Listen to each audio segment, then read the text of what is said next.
Good, good morning. Good morning, YouTubers. And we got the Dow futures getting beat up a little bit. And we also got the Russell futures down. And we got the VIX muted. And they're still running the NQ. Yesterday, we let a big fat one get through our fingers. We had a nice run up of almost $2,200. We came back and we netted about 162 as they jammed it in the afternoon. Now we had a break even stop on that. We played for a bigger fish, and thinking that it was early in the week, and we got caught. But that's okay. We have thrown back because of that. We've gone back to the strategy that we were running last week. And so that is establishing, it's running now on the NQ, and it's establishing the opening range, and we'll trade the range. So if you see any trades going in, please know they're fully robotic, and we're gonna let the machine get us uh, off the snide, so to speak. Any questions? We thought we'd give you a chance here during the holiday week to see a little bit more of who we are, what we're about. You got any questions? Just ask. Oh, and there it is. There's the first trade. And let's go take a peek at that. And yep, there it is. So it is a long trade. Looks a little extended to me, but we're going to let the machine handle it. So that's I'm not going to second guess it for better or for worse. Not possible to trade without drawdowns, not possible to trade without individual losses. It isn't. And now this is a different strategy that's over here. We're not trading this one. This one would be a big fat one from last night. But we do have eyes on it. If I do any intervention, if I do any mechanical trades here, I'll let you know. Otherwise, we're going to let the machine try to handle it. This particular strategy we didn't use yesterday, and it had yet another big fat day. So it's been doing very, very well. So that's why he said, you know what, let's go back and let's let it do its thing. We'll keep you posted.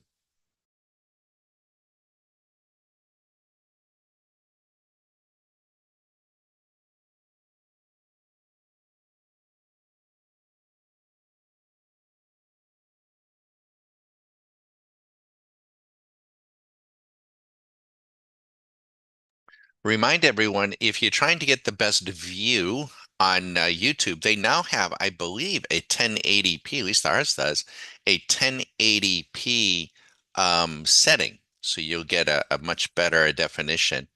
And let me put a little friendly reminder down here.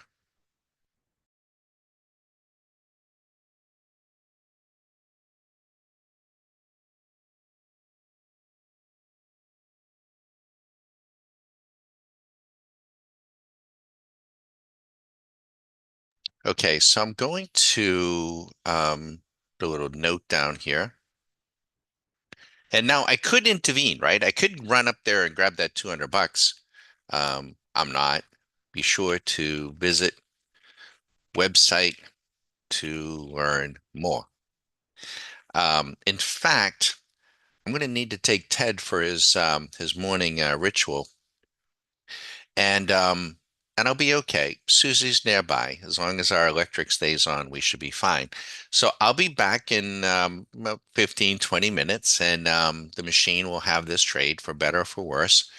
And so I'm not completely tethered. I'm here because I want to be each and every day, but I'm not tethered. I can, go to the mailbox. I can get on a treadmill. I can have lunch with Susan. I can walk the dogs. I can, I'm not, I don't have carpal tunnel from squeezing the mouse. And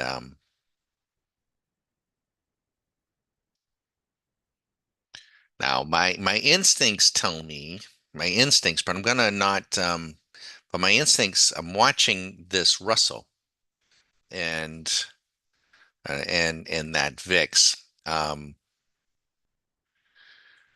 So usually they all go together, and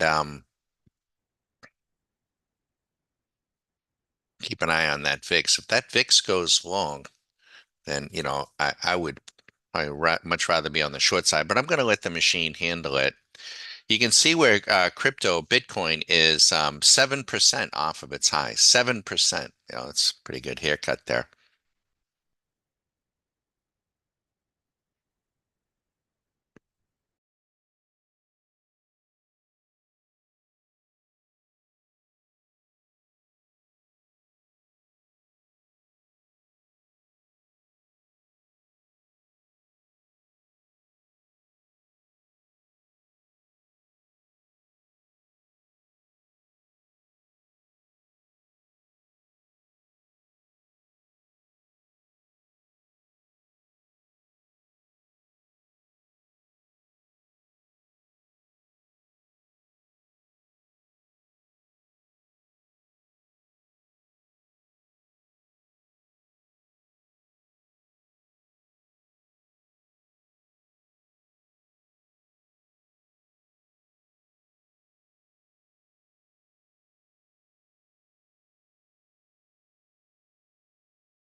So when I look at this, we have the Russell selling down, which is good.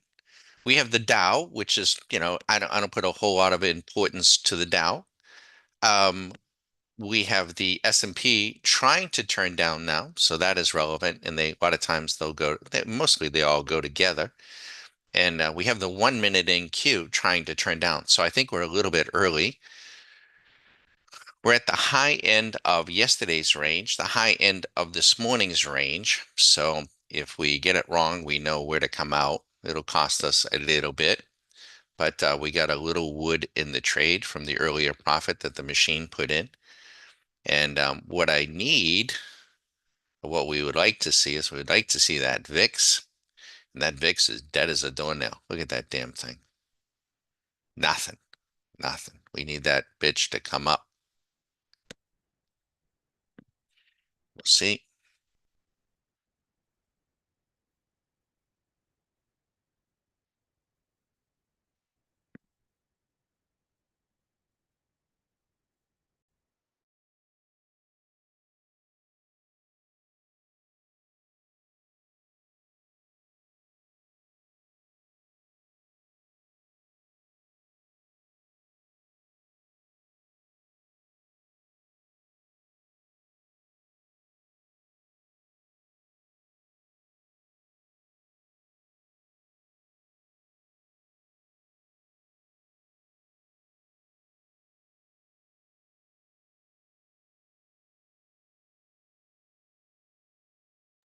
Now, I think we need to be fairly aggressive here this week because it's a short week.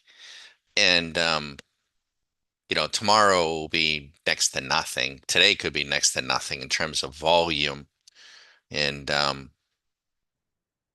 Thursday, nothing. Friday could be a little bit. And then we have folks that are trading this week that don't ever trade, right? So they get some time off and they come in and they start buying and selling with market orders and what have you.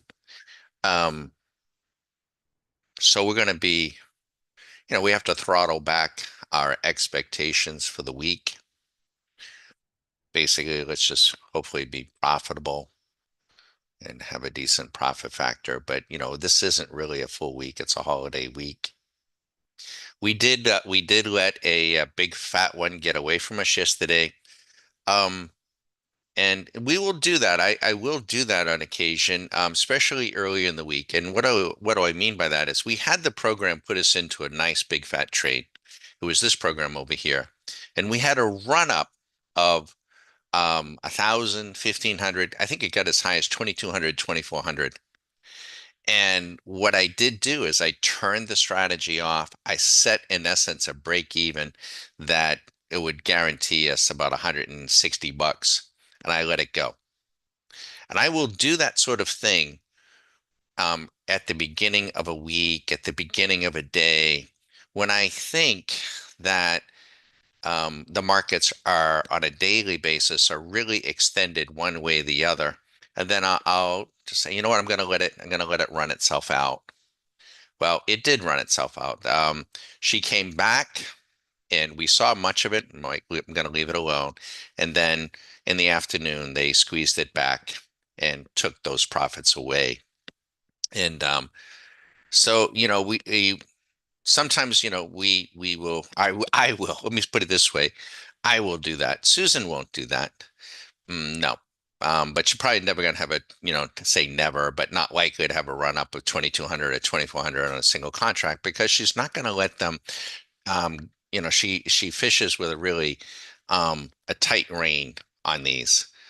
But now I'm even thinking, today is Tuesday. Tomorrow's going to be like volume. Friday, it's a holiday week. So even my mindset isn't a normal Tuesday here. For the week. I'm feeling like, this is kind of a short week. So, oop, and that's the money cat. That's Gracie. But I described that to you, and I described this sort of thing day in and day out, of course, for our Q school, and we'll do it side by side. But um, you can be both robotic trading and mechanical trading, right? You can do both. It doesn't have to be all or one, right? In fact, I mean, it's really, really important to maintain confidence in what the machine can do, but also equally to be confident in what you can do, right? What I can do. Now, I don't know for certain, the outcome of any single trade. I'm not going to let it get out of hand. I'm not going to have what I would call a negative outlier. At least I hope not. But we're not. We're not going to do that.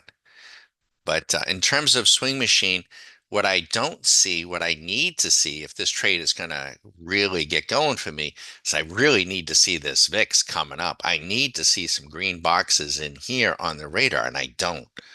I'd love to get above 1532, but it's nothing, nothing. So it's really, really dull right now.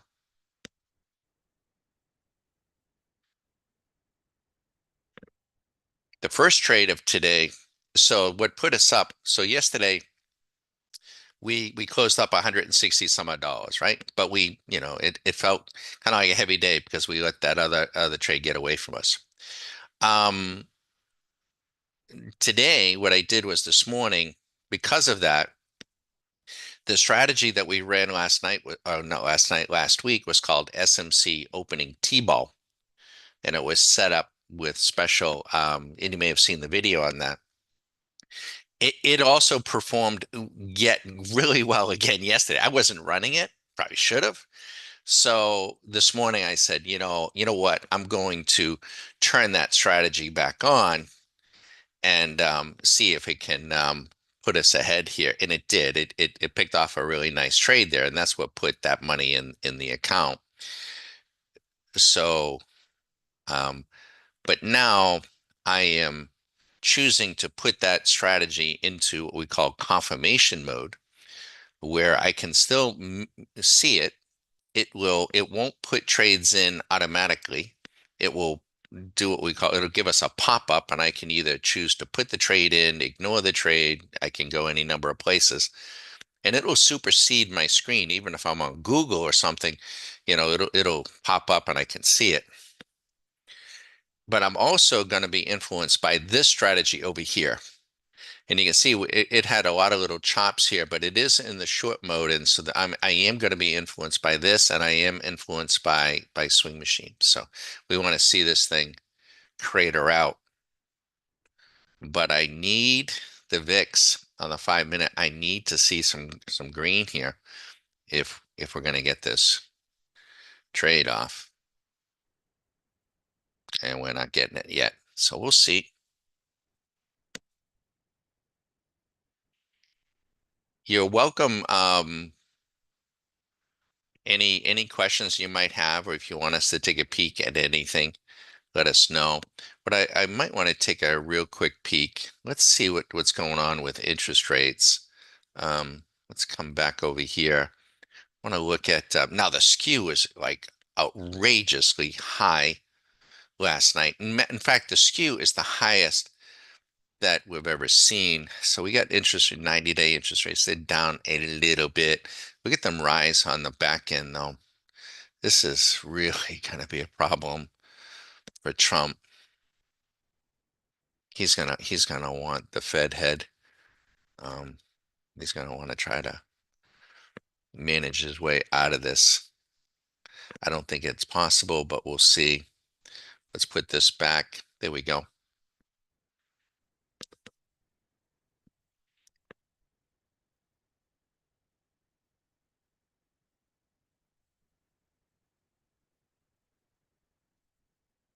Now the Bitcoin has come off of its high, right? It's down 7% off of its high.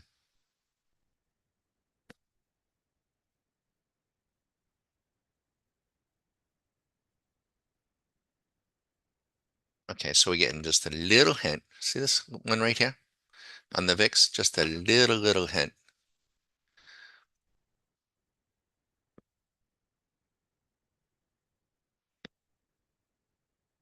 Now the skew reading last night for our members, we gave it has been trending up. And it's the skew of the S&P. The normal skew reading is 120 to 130. That's normal. Anything below 120, certainly going to 110, um, is um, a bullish condition. The market is bullish. Now it depends I can't give you, um, you have to think about this. When you get a very low skew reading, when the market is really being sold off, that can be a really nice signal to get long the market. When the market is really high, which it is, very high, almost into euphoria. It's been in and out of euphoria, not quite in euphoria, but it's up there. And you get a very high skew reading. So when you get above 130 to 140, certainly 150, the skew is considered high. And what's happening there? No, you can be crazy in court. I'll come back. Oops, oops, she's barking. Let me answer this question, and if I forget where I was on skew. Um, Sorry about the barking. She's a year old gold and she barks at anything that moves. Um, and I'm here by Susan's not here. She's at the gym today. She's at the gym every day. Um, so no, you can join as a monthly, and it's a great way to begin. You can join as a monthly. It's $100 a month, and you'll get a video view of all of these algos every night. And so if you are a swing trader, and you're looking for objective, consistent opportunities every night to be presented by the algos, not me drawing moving averages and things of that sort, um, it's ideal. So that also too, if you join as a monthly member, we're going to give you a 1 day hall pass. You just got to let us know when you want to avail yourself of it. And we will give you a Zoom link and you get to spend a full day. We'll give you an orientation of all of these tools intraday. Then you spend the rest of the day watching. So and that membership is month to month, right? We have a very, very high retention level. It's like 90%. It's very, very high, and which is great. And because we gotta hopefully be presenting value, or we wouldn't have monthly members. Now, if you have an interest crazy in court and being an intraday trader, right? Not just the day trader, but an intraday trader. First thing is, I don't think swing traders, this may sound like heresy, so I'll explain. I don't think swing traders should be paying attention to the intraday traffic unless they've made a decision to come out of something and they're just trying to finesse an extra few bucks. But otherwise, if you are a swing trader, you really probably shouldn't be watching the intraday traffic. Should be the day to day, the closes. If you are an investor, you probably shouldn't even be paying attention to the day to day or the weekly. That may sound like heresy because I'm a trader, but that's how we see it. And by the way, I'm just going to point this out as we go. Let me show you how sensitive this is and how important this is. And I'm doing it real time here. See this? Let me get a marker here. This is what we want. See this? And now see this? Pressure up. Yeah, this is good. Right? I want this VIX coming up. So I want to see more green boxes here. I want to see this. I want to see this VIX go long. That VIX goes long and we're short the NASDAQ or short the S&P, we're going to get a nice big fat one. Right? So that's what I'm watching. One of the things, and I can see what's going on here. So that this guy is short too. Now, if you have desires to be an intraday trader, Um, we have an annual membership, and an annual membership gets you, let me explain what it gets you. It gets you all of the tools that we have. So this is what you're looking at. And there are close to 65 to 70 at last count and growing individual strategies, indicators. These are all proprietary. Um, did I say radars? Trading robots, show me studies, paint bars, a lot of tools. More tools than one could probably use in a year or more. You only have to, you only need to settle in on a few. You want a golf swing that you can repeat. But we don't let anyone join as an annual member right away. We slow it down and we request that require everyone that wants to be an annual member go through what we call a Q school for 3+ weeks. It's once. You only have to do it once. And we want to spend 3 weeks with you, showing you many of the tools, giving you an opportunity to work with the tools. We'd like to spend 1 to 2 hours with you a day. If we can, we'll work around your schedule. So it could be, we say 3+ weeks, it may be a little bit longer. And what we're trying to do is give you an opportunity to do what? To say, yeah, no, I don't want to do this. This isn't for me. Um, However, at the end of the 3 weeks, we hope that you're going to say, nope, I like this. I do want this. I do want to use these tools. And in that event, what we're going to do then is if you do choose to become an annual member, we're going to give you back 30% of the 3 week Q school. We're going to give it back to you in the way of a credit, and you can apply that to the annual membership. And then at that point, we will push the annual membership out 1 to 2 weeks, it takes us about a week to send you everything. You do need to have TradeStation as an annual member, and you're going to get more out of Q School if you have TradeStation too, by the way. But as an annual member, you have to have TradeStation. And they're very, very good with their tutorials, very, very good in supporting their platform. But we can augment that and expedite your learning curve very, very quickly, we believe.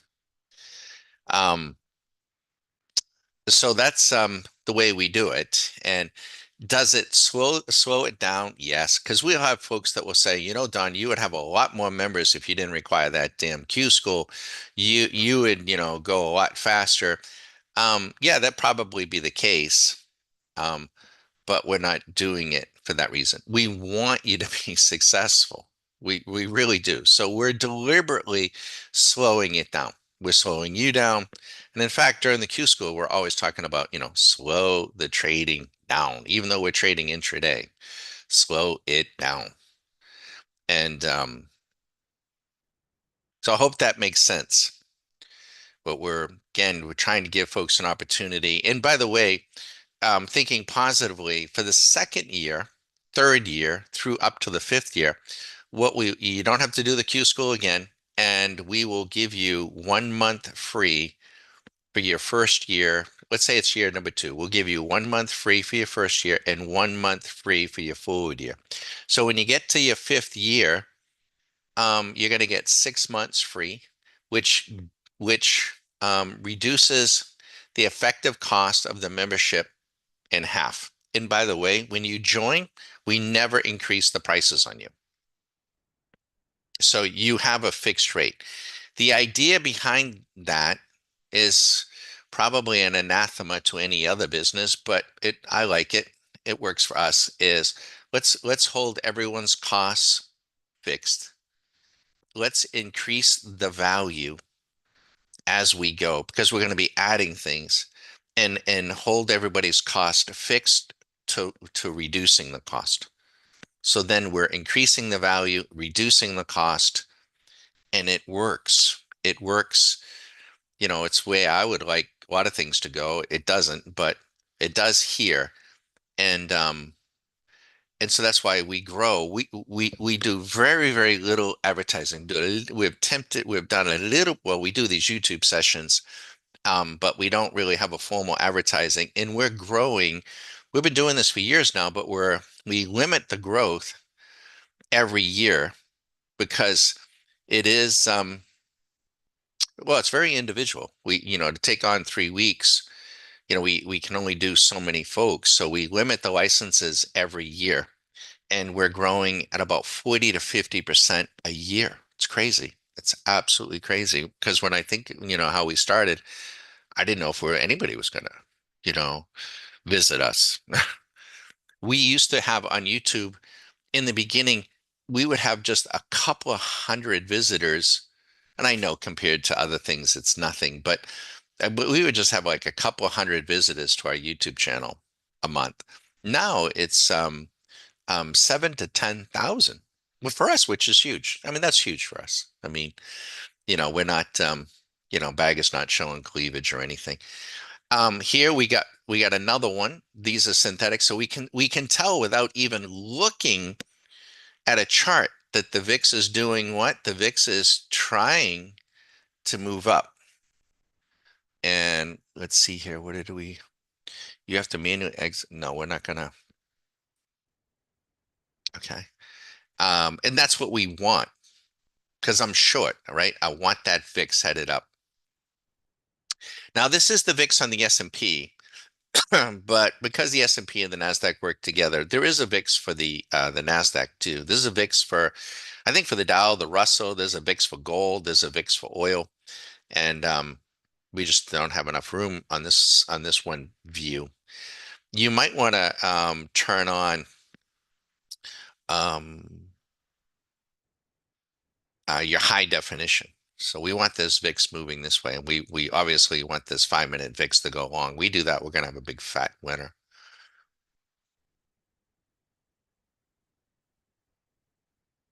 And as she gets up there, now I am flying this, right? I have visibility though. I have great visibility. It's a nice sunny day. I can see the horizon. I'm fine, right? But when we when we get some altitude in this trade, I'm going to lock it in, right? I'll get on, and you'll know I've done that. You'll see an asterisk up beside that futures contract.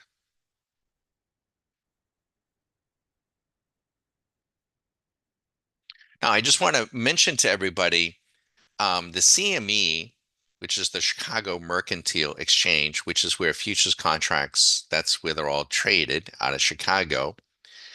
They, every once in a while, not very often, but every once in a while, they will hold a week-long contest. And they got one coming up. So you can join the CME for free.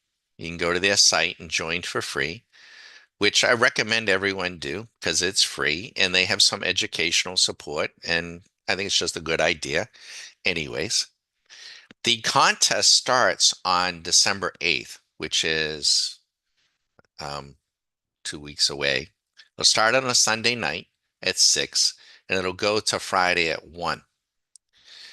And now the contest will be by their rules.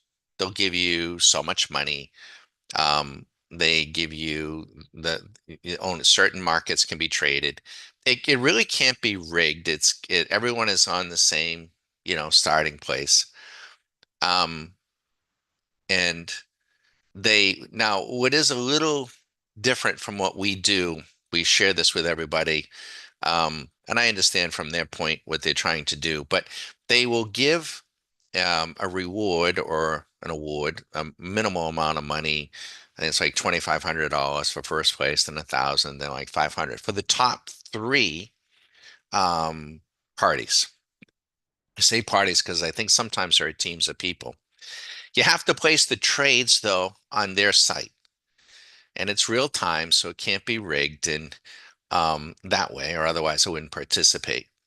The only thing that's a little was something that so we can't do it algorithmic. Well, we can shadow the trades. We have to do it mechanically. We can't do it robotically.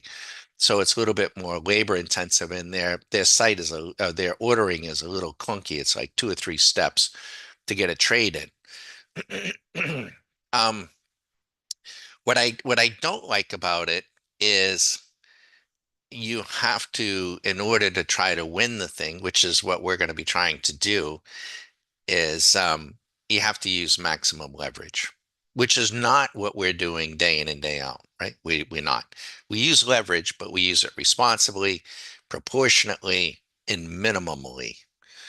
The contest encourages just the opposite because it's a contest. We don't have to day in and day out. I'm not out to beat you. You don't have to beat me. I don't have to beat anybody. I'm not even out to beat myself, right? We're just here to execute. But the contest, you do need to do that if you're going to try to win it. So, I just preface that with everybody. Um, there have been, well, we've been involved in 3 of these things over the years. They haven't been doing it that long.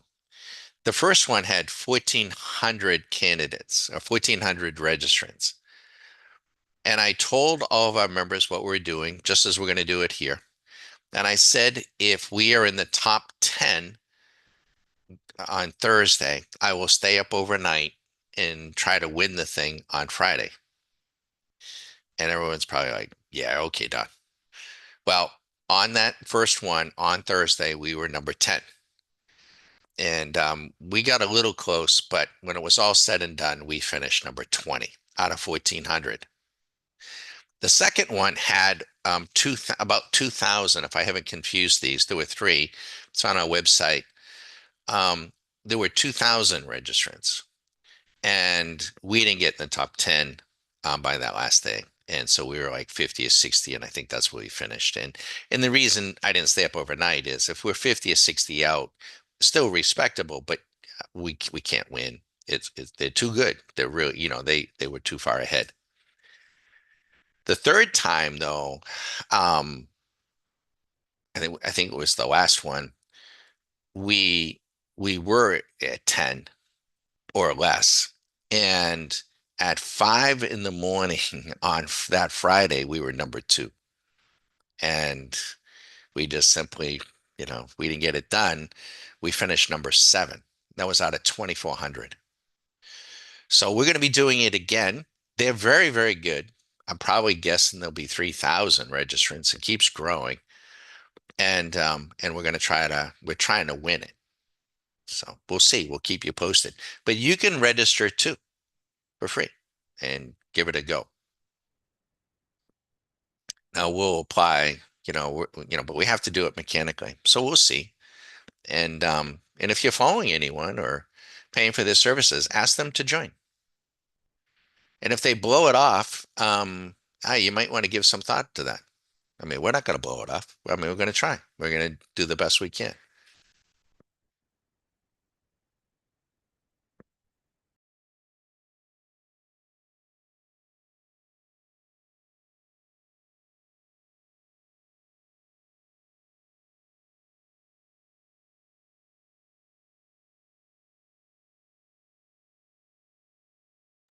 So before I started, I digressed there a little bit. Skew. What is skew? What would drive the skew higher? The skew reading is this. If the S&P is trading at $100, which it isn't, but let's say that it is, and you buy a call option at 150, it's going to cost you so much money. This way, I'll just explain it in this term. So let's say, I don't know, let's make up a number, cost you 50, not $50, but $10. And if you buy a put at 50, just $50 down, you would think it would be the same. The premium. It isn't. It isn't. Normally the puts are more money than the calls, by the way. But that skew reading, that skew reading, long story short, what the skew tells us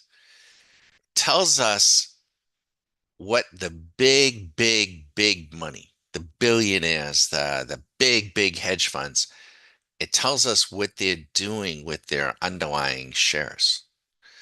And what happens is when they see this froth, when they see a market running, it's like being on a jetty at Cape Cod during the summertime when the bluefish are running and the water just explodes. If you've ever seen that, it's pretty wild. And the water will just explode with the bluefish running. So when the market is doing what it's been doing for the last couple of weeks, and the speculators are just running like the bluefish and they're just buying up everything, they're hitting anything. You throw a spoon out there and they'll bite it. So the people who own the shares, what do? They sell calls to those speculators. Now they know it's just the feeding frenzy. And they know they're gonna go away. You know, they're the shark. And what they'll do is they'll take some of that premium and they'll do what? They'll start buying puts. And when they do that in mass, you don't see their activity as readily as you see the bluefish running on the top and the stock in the market going up and up every day. But we do see it in the skew, and it drives the skew higher. And that can tell us that they are getting defensive, and they're usually right. I mean, they own the shares. Now, it's not a super good timing tool because they're doing it broadly. And that when they start doing it, they're preparing for like a 5%, a 10%, maybe even a 30%, over a month or two decline. And they're getting prepared for that. And that's what skew is. And let me show you the skew reading. We'll go back to it. Here is skew. Last night's reading, this is trending up, is at 167. I have never seen the skew that high before. It is in euphoria. So as the market is up very, very high, they are getting as defensive, my interpretation, our interpretation, as we have ever seen. Now, that may not manifest itself today or tomorrow, but over the next few weeks, we think it will manifest itself. And how it'll manifest itself will be a sell down. We shall see. But stay proportionate. Don't go, some guy on the internet, said this, said that, and you go put your whole IRA account in something. You don't want to do anything like that with anyone. But see, write it down. The S&P is trading at six on this on the futures contract at 60.18. We'll see where it is in a few weeks from now.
You can see the market orders coming in. See the Nasdaq? See them gapping down?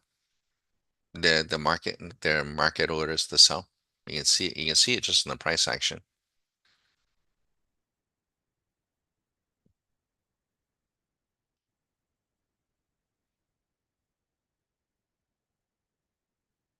We'll see a lot more market orders in all the markets this week because the retail crowd they're home and they wanna play the market.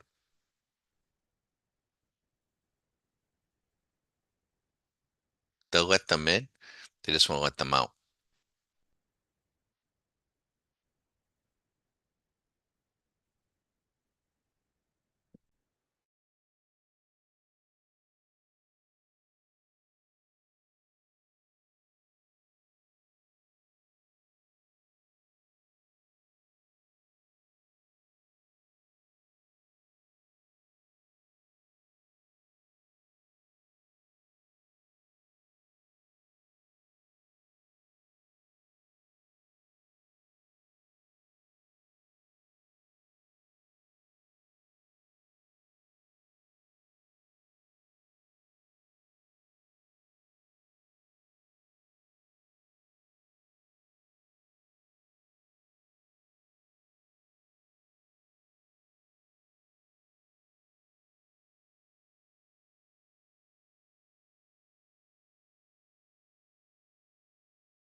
Again, any questions about who we are or any of the tools you want us to plug anything in, feel free.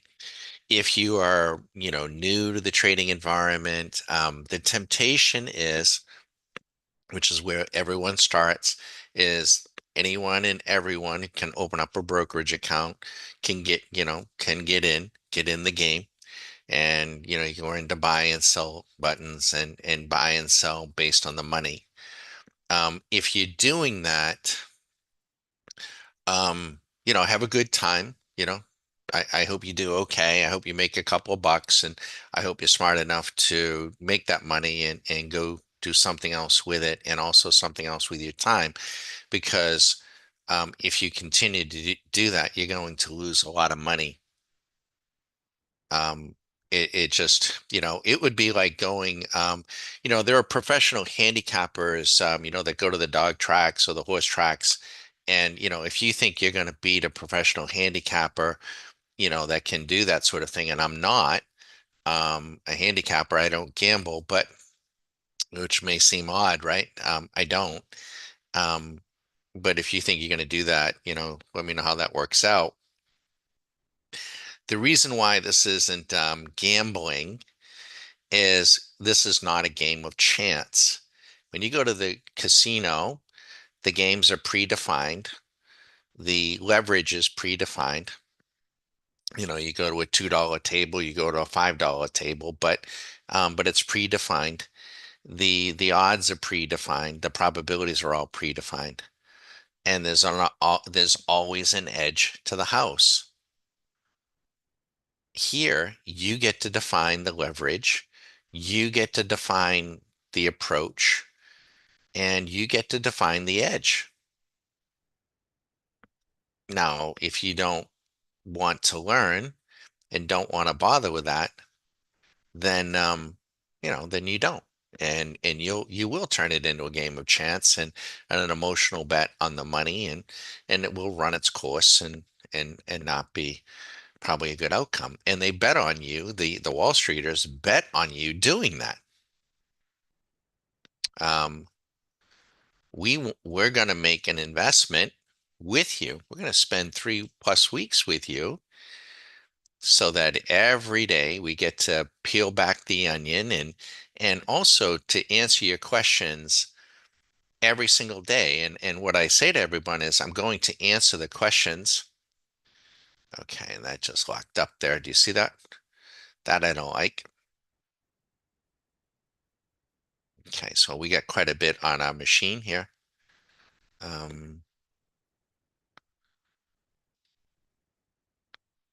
We got quite a few programs running. So I just noticed that the machine hesitated there for a second, millisecond. You're on delay. You're on about a 30-40 second delay by YouTube. So we're not suggesting anybody take any of these trades or try to shadow any of these trades. Um, but we start every day of the Q School with, we have an agenda and a curriculum that we want to cover, but what questions do you have? Because we want to go where your mind is. We want to go and answer those questions. We want to have, and I'm okay, we learned from this.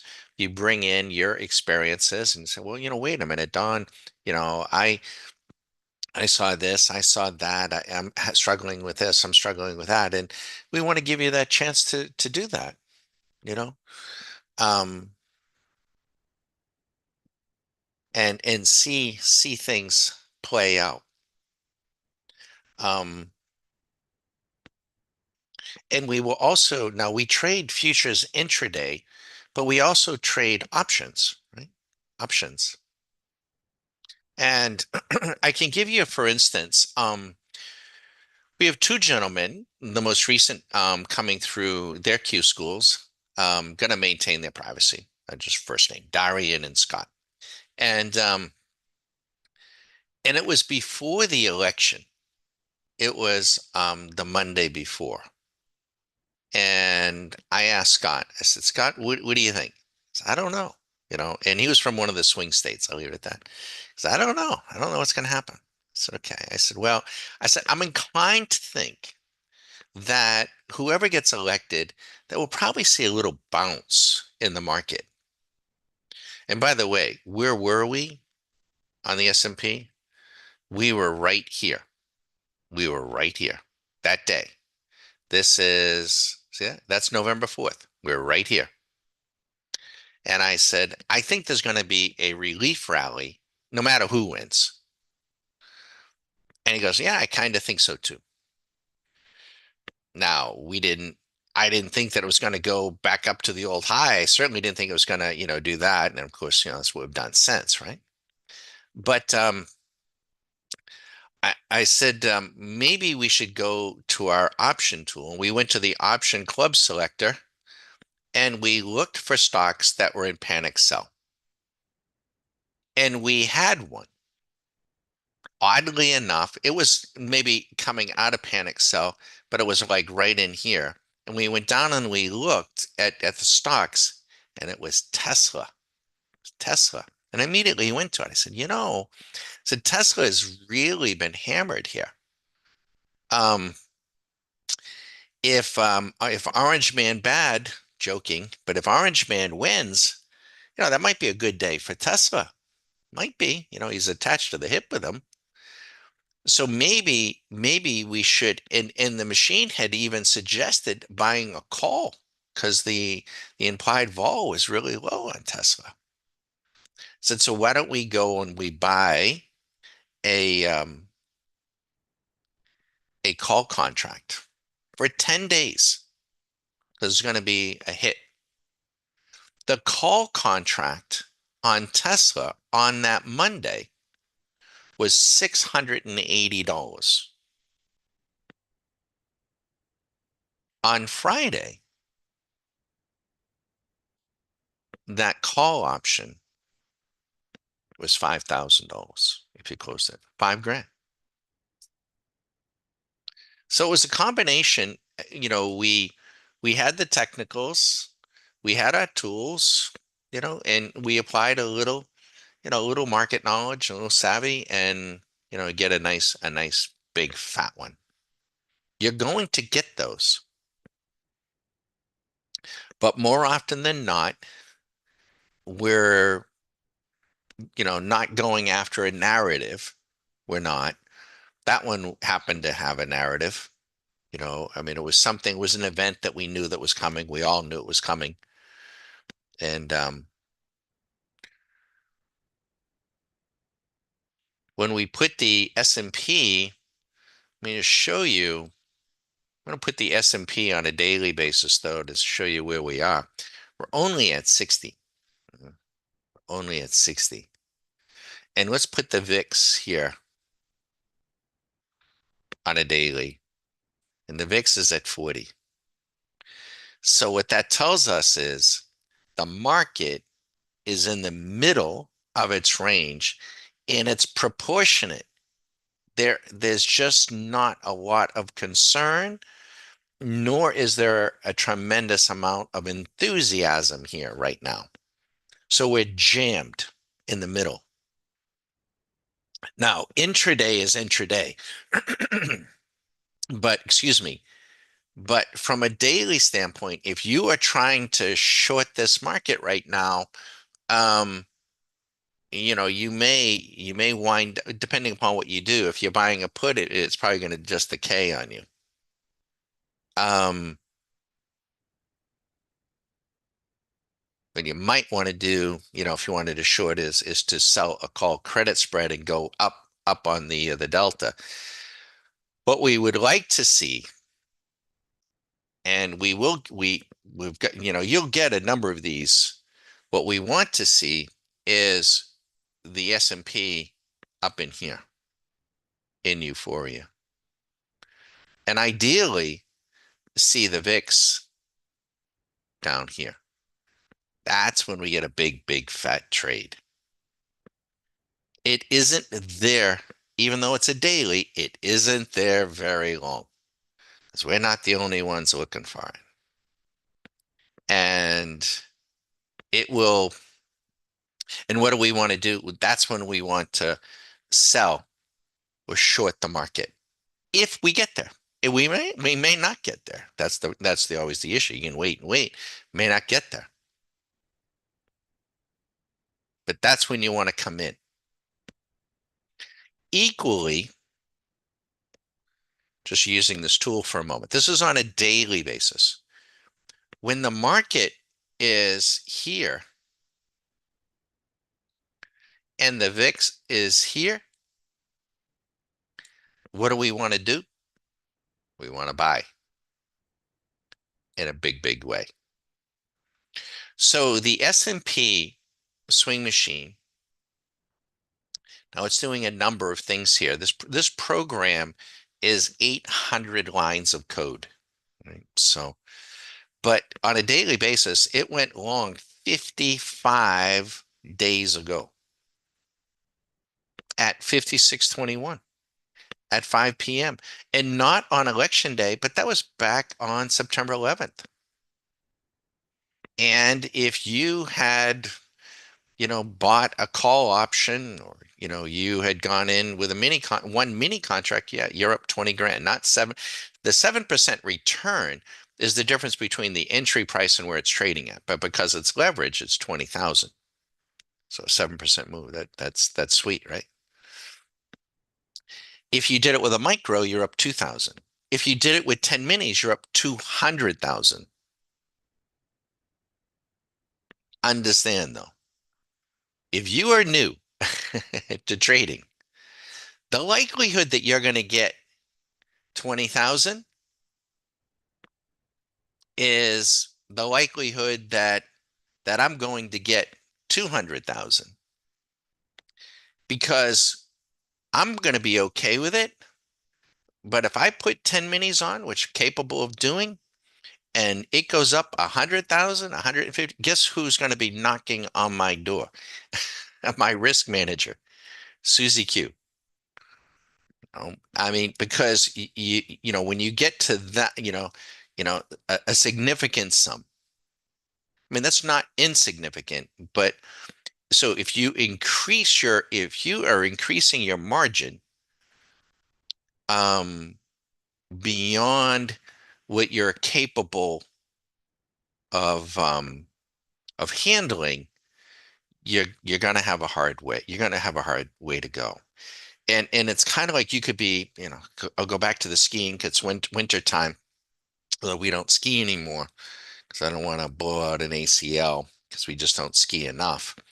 But but it happens, right? We live in Florida.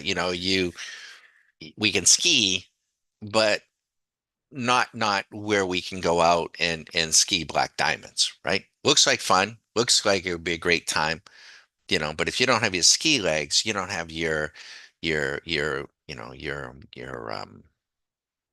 just that your ski game, you could get hurt.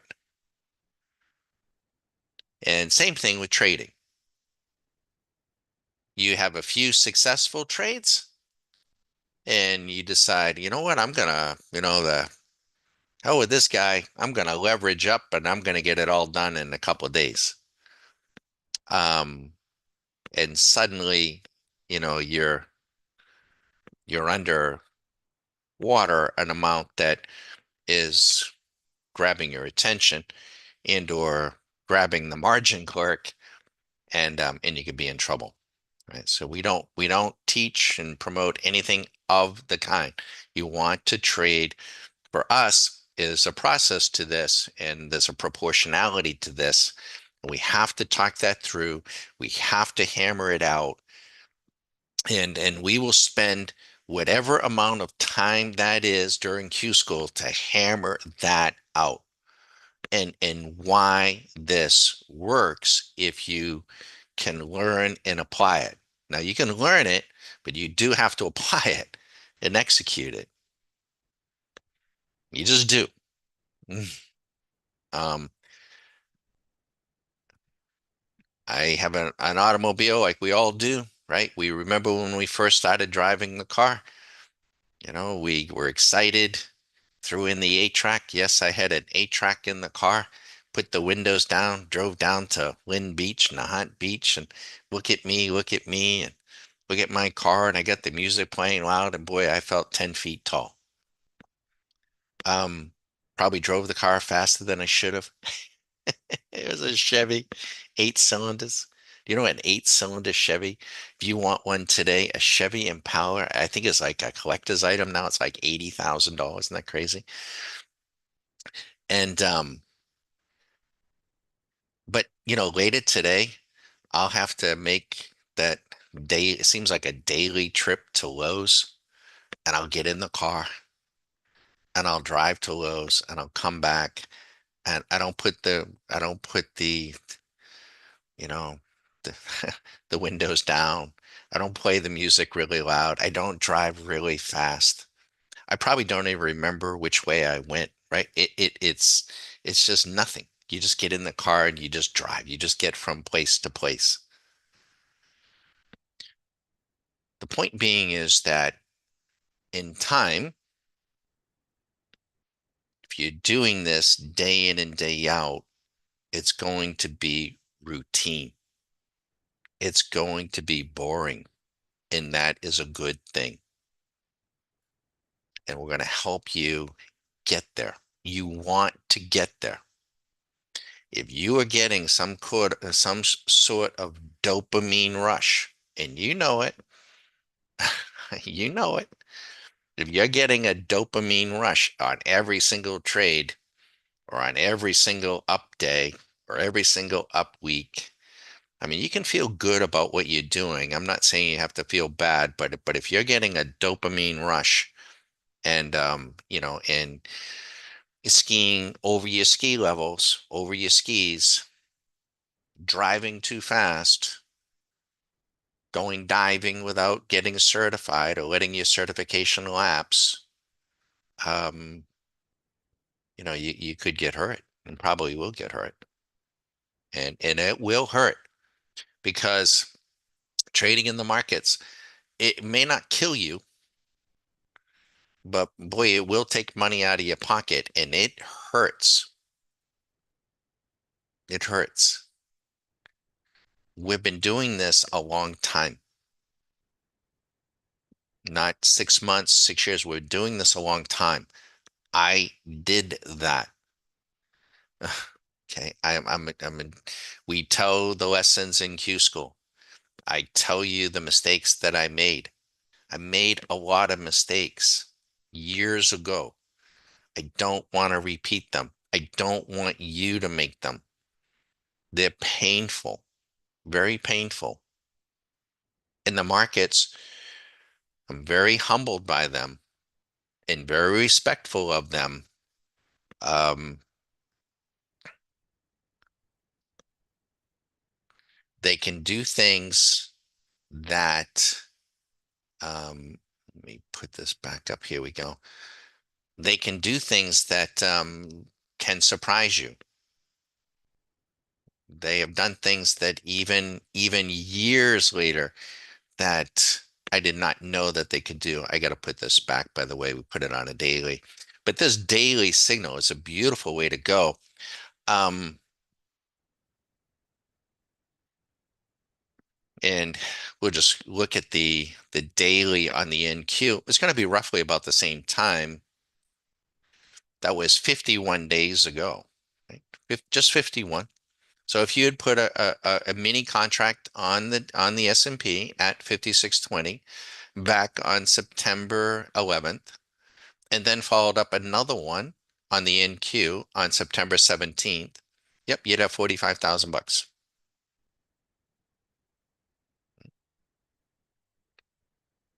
But the likelihood that you could ride that through with no experience, with no tool set, is slim and none.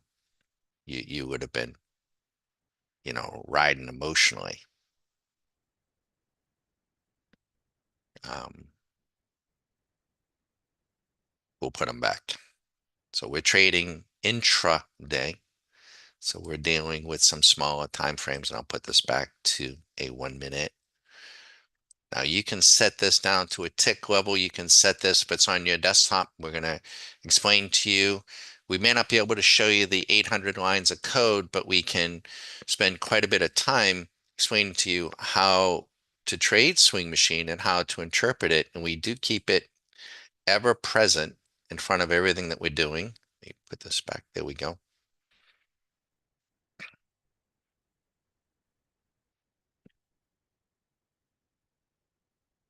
And right now, there's just no, you know, let's just highlight here for you what's going on. The the VIX is in a short mode at 645. And that's going to favor the bulls, and it's particularly on the S&P, and we're just kind of going sideways here. We haven't done a whole lot. And the NASDAQ, same thing. It's been favoring the long side. We did take a machine trade this morning and that's what put that in the account. We had 160 in there from yesterday, and then it added, and now I've taken a manual trade, and I have very tight parameters on it. I'm trying to take it down. Mechanical is different to us than robotic in that I have the machine managing or presenting to me on other screens, but I'm controlling the trade. And I have to allow some room for it to breathe. And I just think I have a better opportunity. I think here I need this VIX to come up, and I'm interpreting some weakness off the Russell. It's kind of a risk appetite, and we'll see if we get it. It is a holiday week, so the volumes are quite low, and it's a hard week to sell. We have seen instances, the futures will be open on Friday. I'm not sure about the public markets. They might be. We have seen 2 or 3 instances, and I'm talking the last 15 years, where the markets have sold down on the day after Thanksgiving. Really hard, really hard. So it would be unusual, but it's possible this time. Now, I don't plan on being here with this. We might do something if it gets really stupid and they run this up in front of Thanksgiving. We might do something with options. But again, because of the dailies in the middle that you saw earlier, we put this back to where we're just not in that premium spot.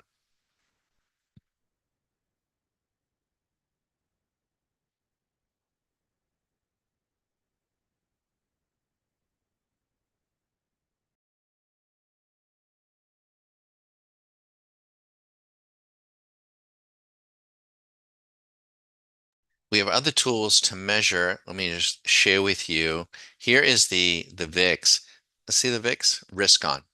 It's just risk on. It's just, and it's in the middle too, right? This is the 9-day spot VIX, 30-day, 90-day, 6-month.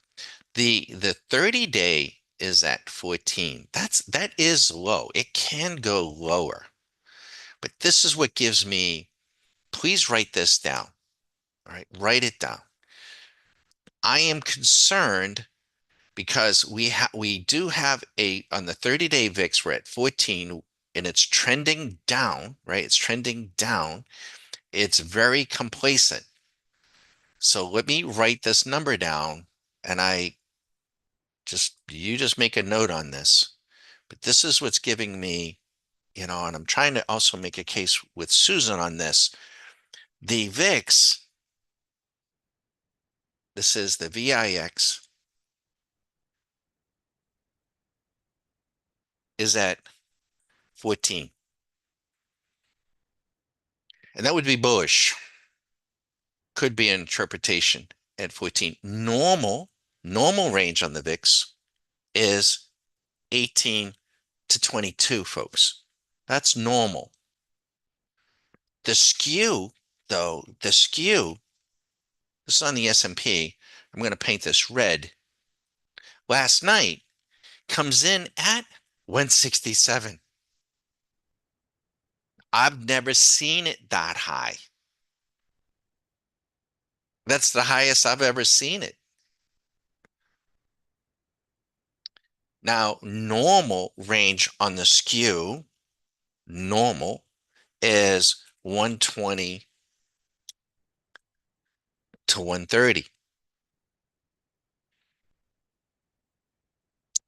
Above 130, you begin to think that the market is overdone.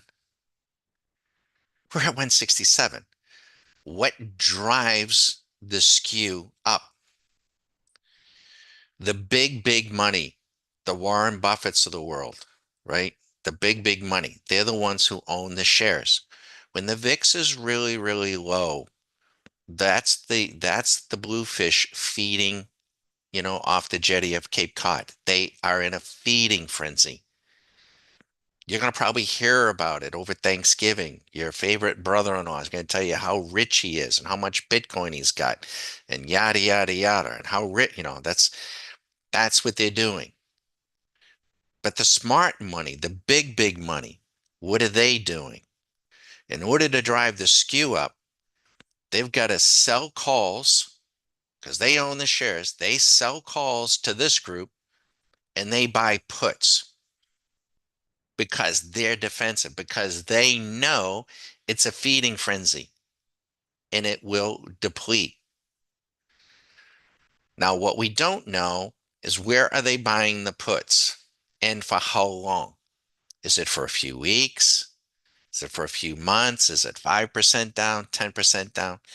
No, because that's where the market will go, and that's where the market will get supported when they go to take those puts off. And when will we know that? Well, I'll answer that. Maybe you can answer it in a moment. But normally, they don't do this for a few days, few weeks. Usually they're doing it for a month or so or longer. And usually it's 5%, 10%, could be 15, 20. What'll happen is when the market sells down, what will the VIX do? The VIX will go up and it could be at 22, 30, but the VIX will be high. And what will the skew do? And everyone will be fearful. And your brother-in-law is going to want to tell you, maybe not, but he's going to want to tell you how much money he lost. And what's the skew doing? The skew could get below 120. And in order to get the skew below 120, what are the big money in the Warren Buffett's doing? The puts they bought up here, they now begin to buy to close, and then they start buying call contracts. They stop buying. It's just the opposite of what one would think. A little like, swinging a golf club. The beginning trader has a tendency to want to slice, not trader, golfer has a tendency to want to slice the ball to the right. So what does he do? He aims more left. And what happens? He hits the ball further and further to the right. It's just the opposite. And this is what they do. And their machines, and we can track their machines to do it. So this is where we are though, right? So you write it down, you snap a picture of it. Um, I believe over the next few weeks into January, the market, in my view, I just explained why, will be down from where we are. And we will wait. Now, what I'm not going to do is get on to a chart and start drawing you hieroglyphics and a moving average and start forecasting exactly where it is because I'm going to wait, and our gauges and our tools will tell us when the market is done. But you know, pretty good bet that. Oop, I didn't mean to draw another one. That we're headed back down. The Warren Buffett's got a saying: when they're yelling, you want to be selling. So when they're in the streets yelling at how rich they are, what do you want to be doing? Selling. when they're crying, when they're crying because they're losing so much money, what do you want to be thinking about doing? Buying. There's another saying, and it relates to the VIX. When the VIX is low, you go. Now the VIX is low, but it could go lower. It could go to 13, 12, 10, 9. It could. And if it does, the market would go higher. But when you got a low VIX and you got a really, really high skew, you know, and this is the case that, I was explaining to our members last night, and you're getting it real time now.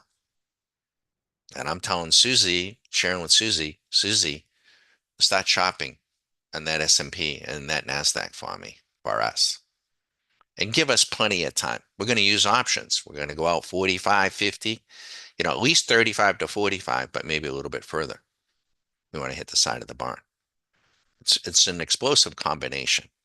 I don't know what the catalyst will be, but if when that VIX starts to move, and this will come in, but it's very, very high. Um, Makes sense. And it's also, you can picture Rodney Dangerfield on Caddyshack. Remember when he had the big golf bag and got the radio in there?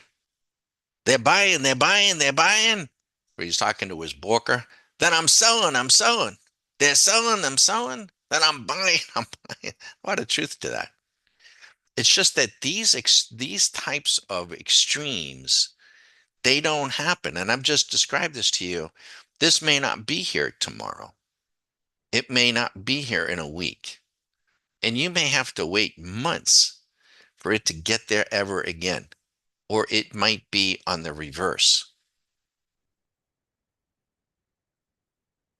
Our monthly members will know because we're watching. Whoops, what happened there? Uh-oh. I don't know why it did that.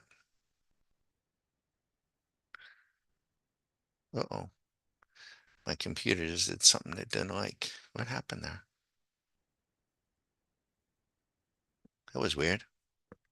Computer went dark. I don't like that. Um, Let me lose this imaging here. So we'll lose that. Now, if we're trading intraday, the nice thing about trading intraday is not much else matters. We're not taking any of that into consideration. We're just trading intraday. And we're going to do that mechanically and robotically. And by the way, this guy just shorted, so we're feeling a lot better about our trade up there. Let's see if we can affect a nice outcome intraday and get the hell out of here. Make sense? All right. So I didn't expect to go there, but it is a rather unique setup. And you can write it down, snap a picture of it, and you can say, hey, Now the other question is, you want to be diversified, not in what you hold. At least when we talk about diversification, we talk about being diversified in what you can do. Do you have the confidence and the capacity to trade futures intraday? Okay. Do you have the experience and the confidence to trade options? Do you know the difference between a debit spread and a credit spread? When we talk about delta, do you know what I'm referring to? Do you understand how options are priced? If you don't, then you're not diversified in your trading ability, and that's going to be restrictive to you, and you're not going to be able to ski the whole mountain. You're going to be on the bunny slope,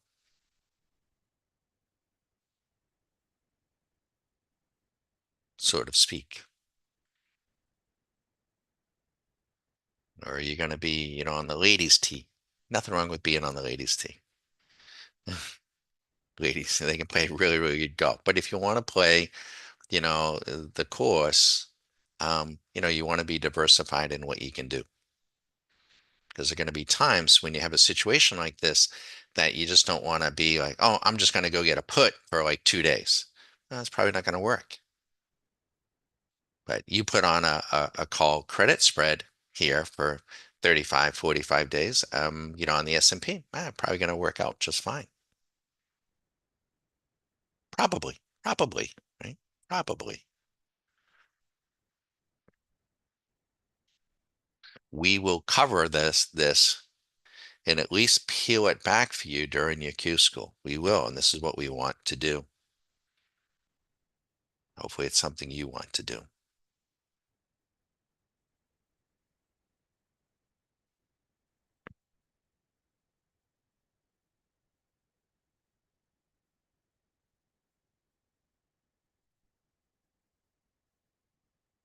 I don't know why my screen went blank like that. That was a little unsettling. Mm.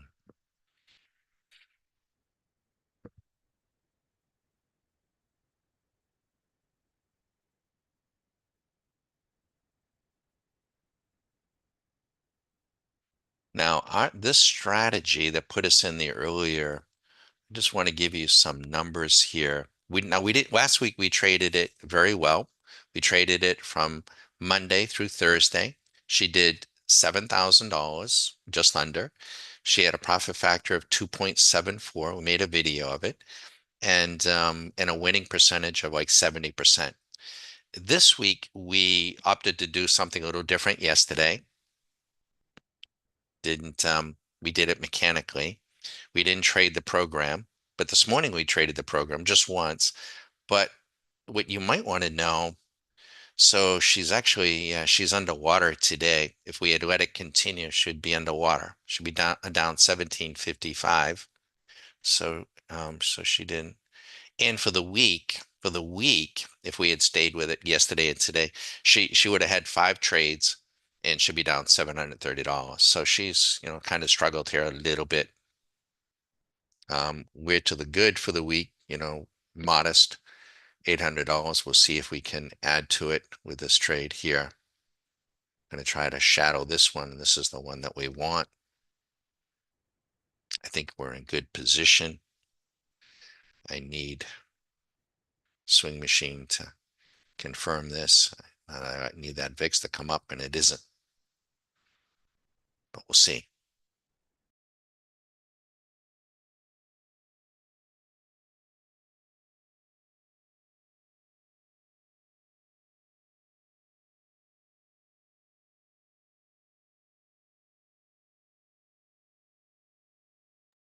Now, yesterday, and I'm kind of kicking myself a little bit because I treated yesterday maybe like a typical Monday, and I should have, and I didn't be thinking that this is a short week. So we had the run up of 2200. I should have captured much more of that, and we did break even. We made 160 when it came back, but I was thinking, normal week. Monday is very early. We got plenty of time, but we get a nice run up here. I gotta be thinking about grabbing the profit, um, because we just don't have, tomorrow's going to be kind of probably not much going on.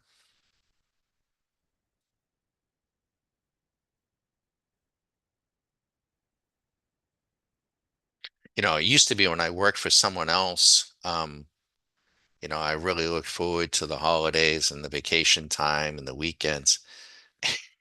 Now I don't. Well, I do look forward to the holidays. I don't want to say like I don't, but it's like crap. Markets are closed. Oh, I gotta go play some golf. Go do some fishing. Put out the Christmas lights. Mm. The Wall Streeters, they seemingly, and I say kind of tongue in cheek, we work very hard, but I don't think they work very hard. These guys, because they'll take off the whole week, they'll take off next week. They take a lot of vacation time.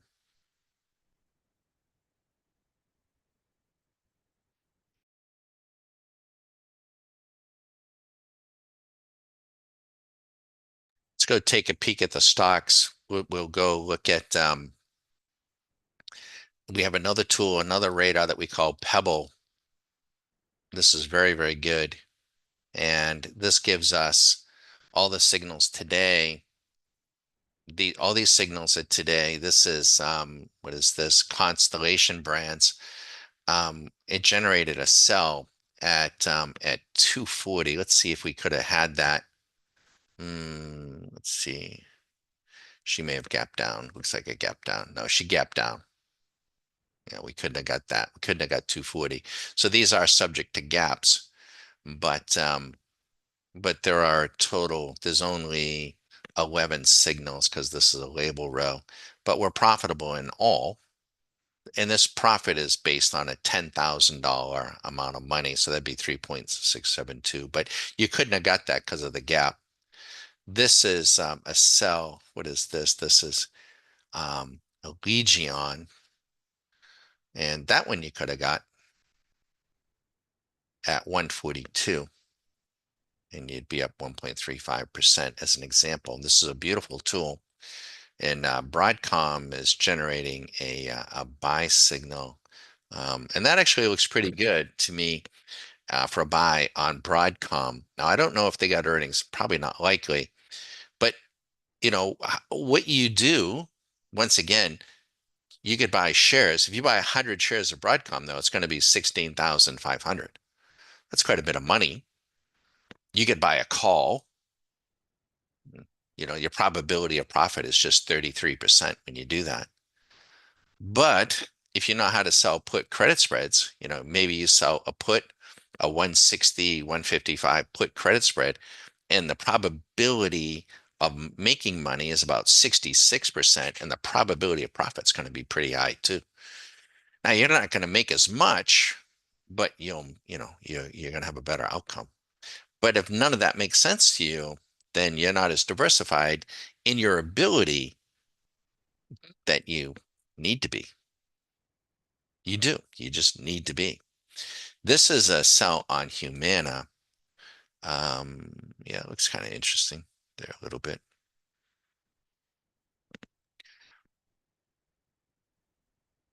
Let's go back to the now we have another tool. This is radar. If you are trading bricks, boxes, or range bars, this tool will tell us what size brick or box you should be using if you are trying to trade intraday. So we think one of the biggest mistakes that traders make when they're trading those is not sizing them, right? So let me show you what I mean. So if you are an intraday trader, intraday, and you're trading the NQ, your brick size should be around 16, about $300 a brick. Now, if that's too much, you don't want to size down necessarily. You just want to reduce and go to micros. And if you use one micro at 16, it would be just $33 a brick. Most people that are using these, they're sizing the bricks and the boxes based on the amount of money they want to risk. And that's not going to be probably a good outcome. And then this is the daily size if you're going to be a daily swing trader, or this is the investor size. And this is where we get it. And this keeps our trading, when we're using advanced bar types, hopefully consistent. And you can see even here, I can see the ES was as high as 7 or 8, and it's really come in because the volatility has come in. The NQ is at 16. We've seen the NQ as low as 7, which means it gets really stingy, really difficult. But we can make adjustments with our charts or our tools. Make sense?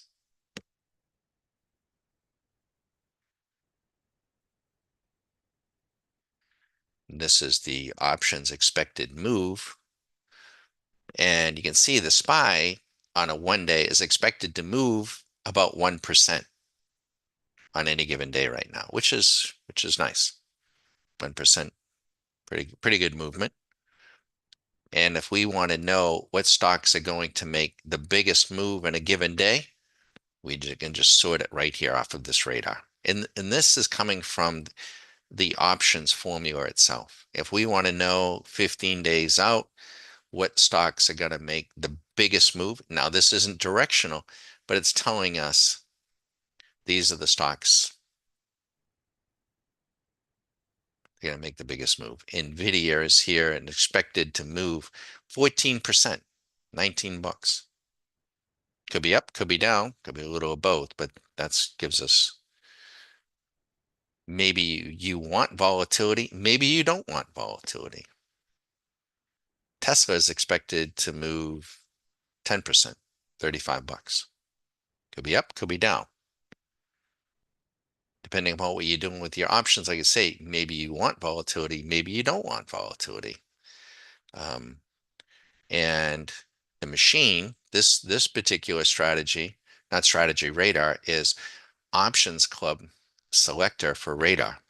And this is telling us today that Devon Energy, it's suggesting a call debit spread. The Amgen, it's a flat out suggesting a call. This would be for 35 to 45 days. And this one is Best Buy, and it's suggesting a put credit spread. On the short side, we can scroll down and you can see, now I'm member, you can see these little phantom vignettes. They would have been there last night for them. So if somebody, got a put on yesterday, put these on yesterday, they're profitable. Like Align yesterday was suggesting a put and it's in 11 bucks today. This is where our members are getting this stuff. This is what you're up against. And look at all these. These all would have been there at yesterday's close. This thing Pool in 12 bucks. It was suggesting yesterday a put that's moved in.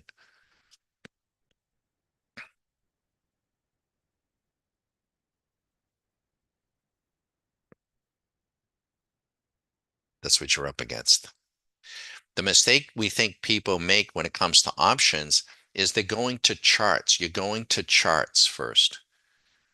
We come here first.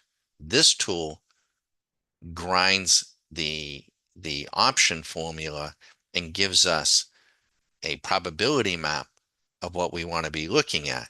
Then we get a list of the stocks. Then we could go to a chart if you even want to look at a chart, but you don't have to. But if you want to, you could. But we don't go to the chart first.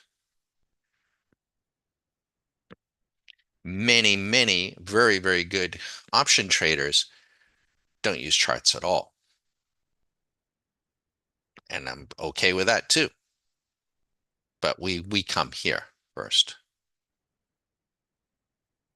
And I'm happy to discuss that. So we're still sitting on this one and see if we get another run on it. Make sense? I hope I've given you a feel. We're just very so my background is not from Wall Street. It isn't from the finance. I'm sorry if you've been working for a bank or a finance sector, I feel for you. I have such contempt for that industry. I don't come from there. I come from a surgical background. I taught surgeons how to work with the most advanced surgical instruments of the day. Truly.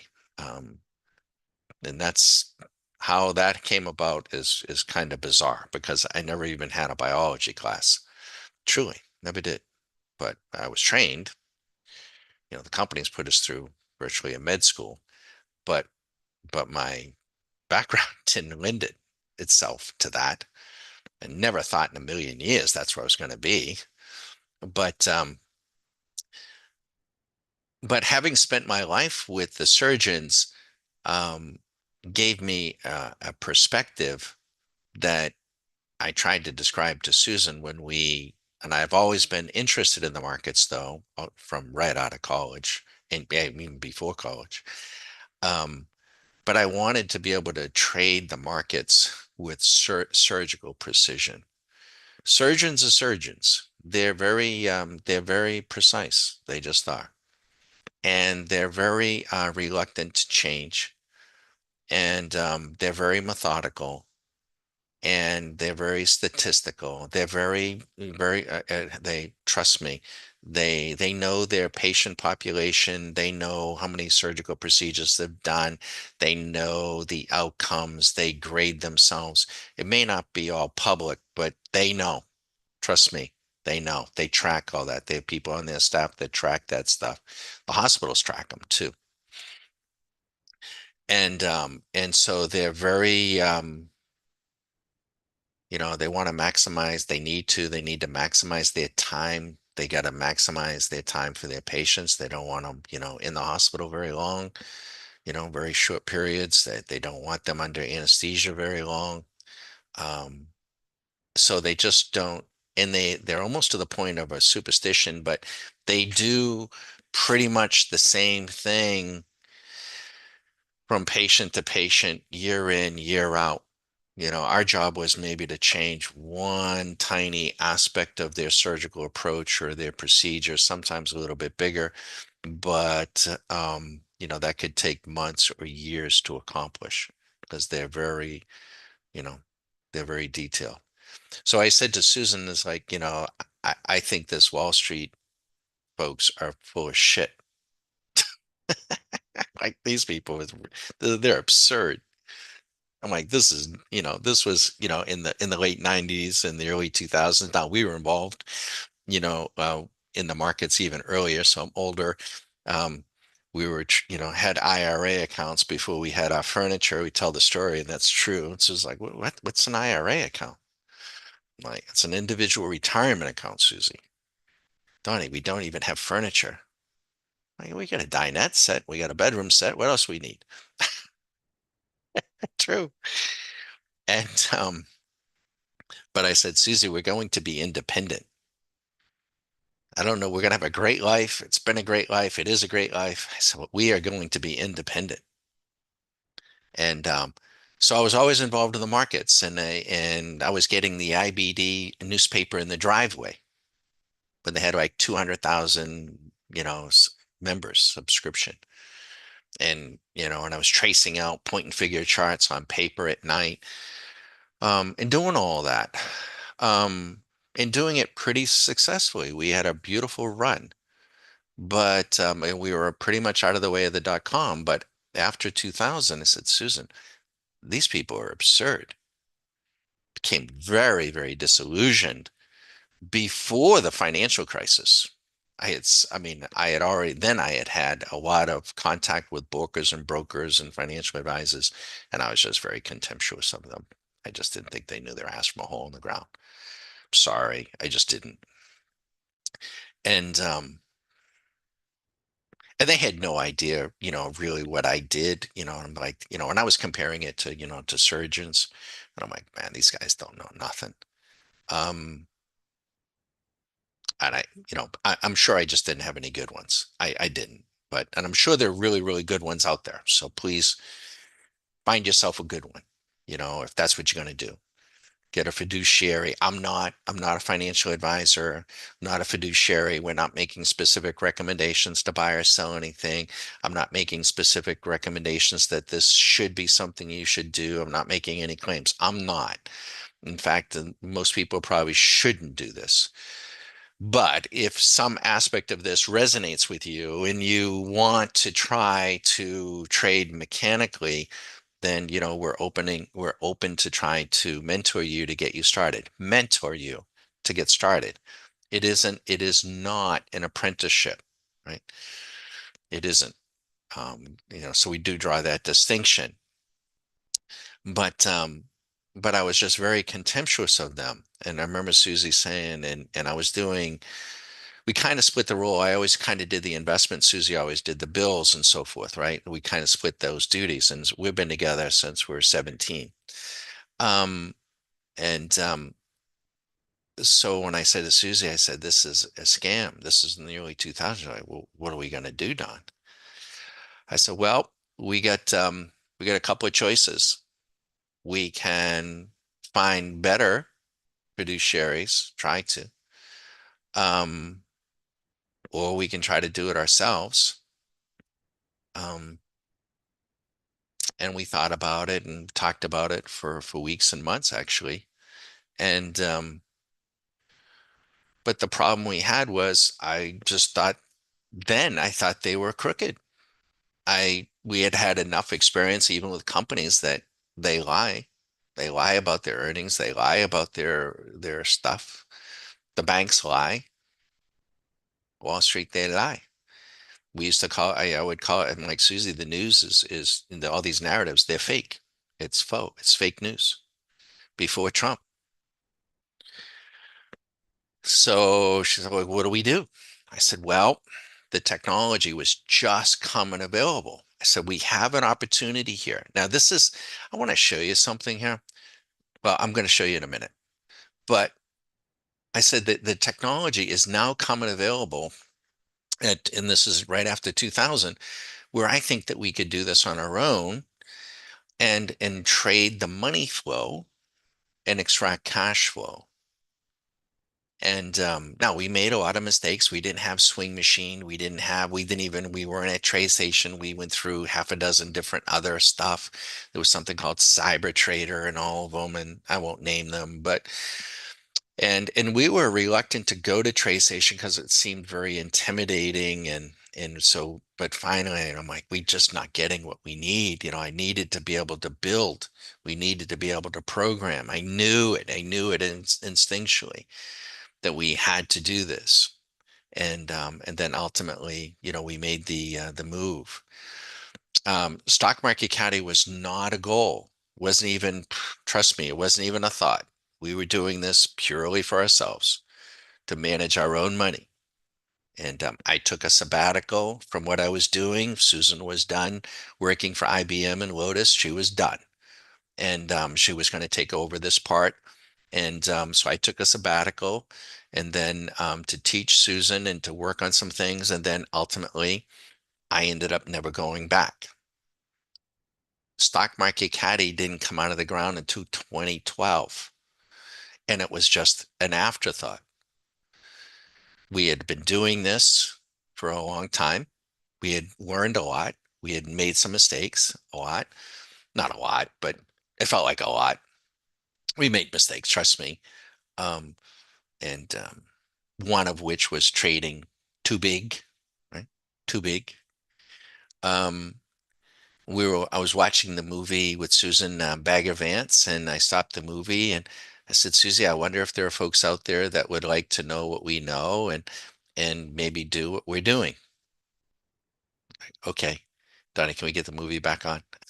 I'm like, okay. So I scratched that out on a piece of paper and then we talked about it the next day and it was the idea and actually scratched out Stock Market Caddy. There was a scene in Bag of Ants. If you haven't seen the movie, you might want to see it. It's a good movie.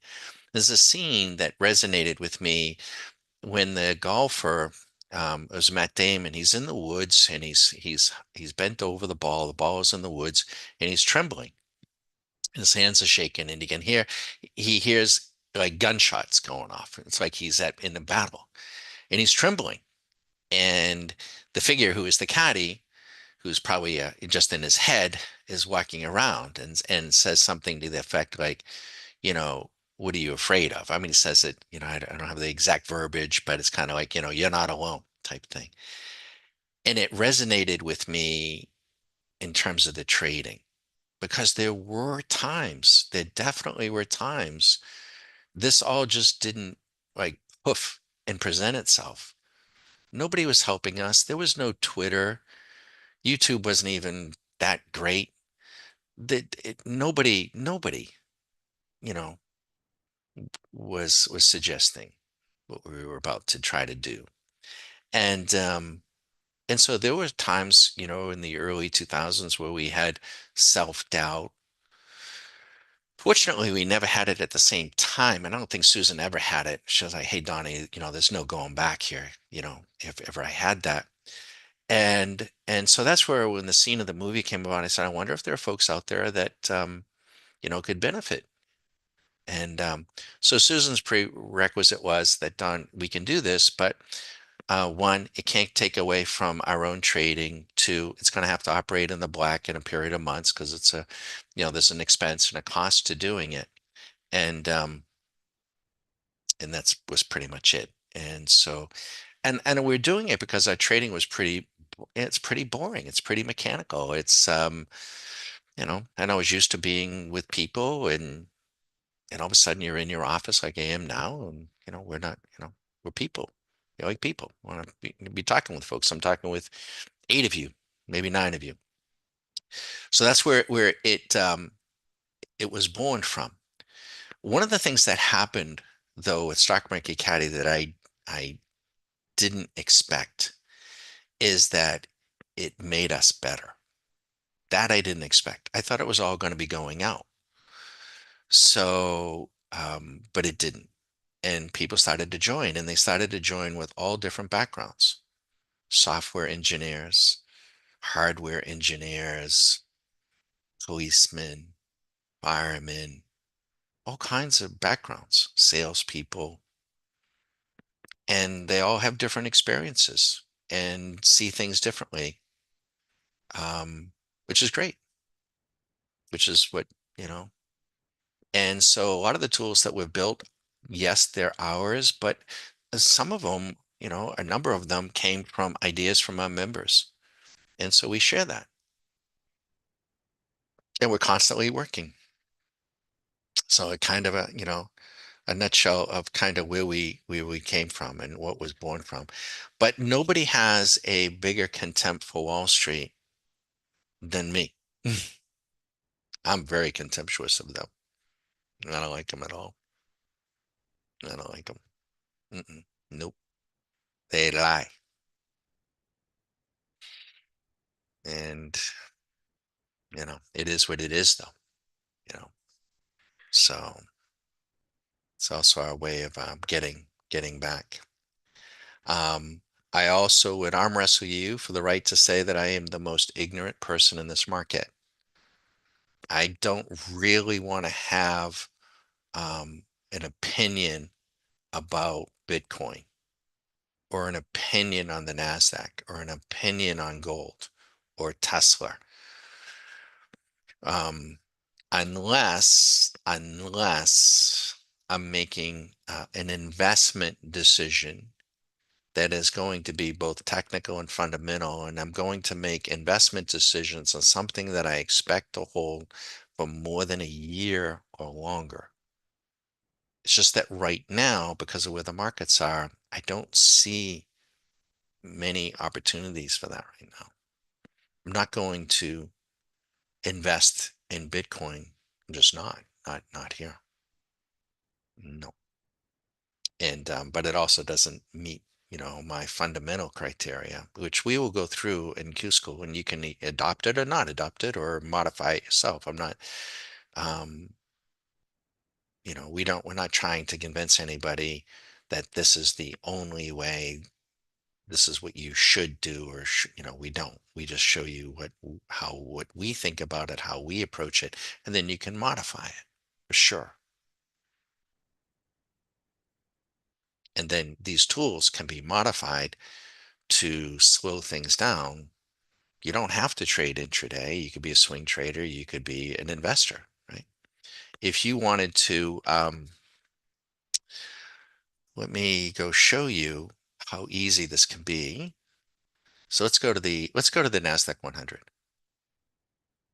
All right, so let me blow this up here. I don't know why this moved. This is Swing Machine. It's blue, and it's the NASDAQ 100, and it's on a daily basis. And this return, I'm going to scroll through. This purse is based on a $10,000 investment. And you can set the investment here. Let me show you. Here, we set it at 10,000, but you could put in 50,000, you could put in 100,000, whatever and we moved it from futures as false, we set it as true. So it's exactly the same swing machine. that you're seeing intraday, only it's set for stocks and it's set for $10,000. And we set it on a daily basis. So this stock, Centos, is of the NASDAQ 100 is our top stock for the last 286 days. The signal went long at 126 and needed to be up 79%. Okay. And I can scroll down and show you. And by the way, this is Moderna, and it went short 107 days ago. And you could have, if you got out, you would have saved yourself a 65% haircut. If you got short, you'd be up 65%. So it's long or short. So we're going to scroll. Let me go back and I'm going to scroll down. I want to show you a few things here. So we're long and short. And so we're profitable in how many stocks out of the 100? Now, I don't know many people online that are going to do this for you and show you how they're positioned. So 86 stocks are profitable out of 100. The yellow means we're flat. All right, so 89, we're either up or flat in 89 of 100. The red ones, yes, we're having a drawdown. And the worst one is this one. We're down 3%. Now, this is on a daily basis. Maybe you don't want to be a daily swing trader, Don. You say to me, I want to be an investor. Or maybe you want to trade, you want to do it on a monthly. So what we can do is come in here. Let's see if I can set this all up, all symbols. I'm going to set it as a monthly.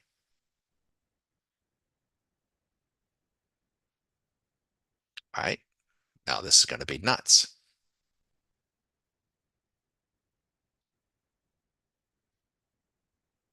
Now let's get the biggest. This is crazy. The number one stock is Monster Beverage. If you had put $10,000 into Monster Beverage, split adjusted, back in 02, would have been at 4 cents. You'd be up 137,000%. Apple,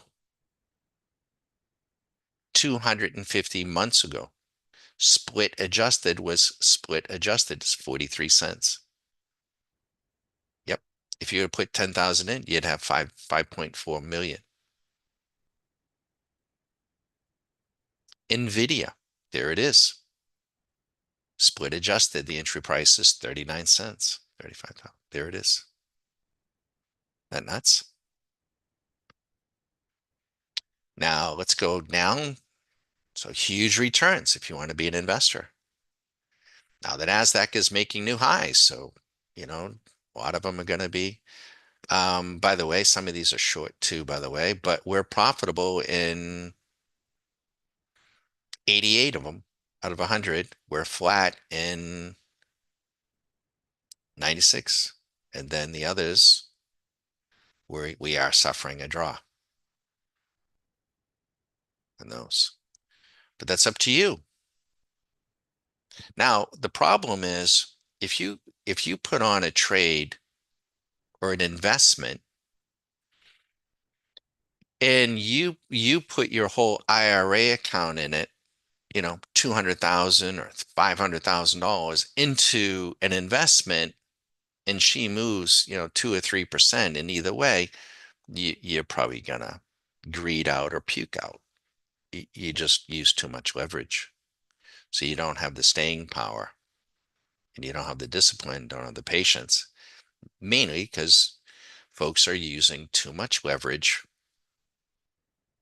and they're just too impatient and they get scared or they get greedy and they're not confident in what they're doing. Now, I would prefer, this is a decision each person needs to make. You don't have to do it completely one way or the other.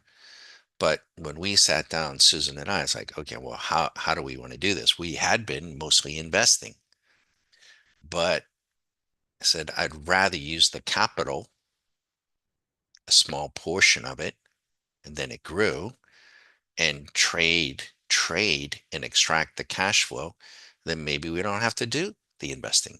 We don't have to run the or have that volatility in our account. We'll just extract the cash flow.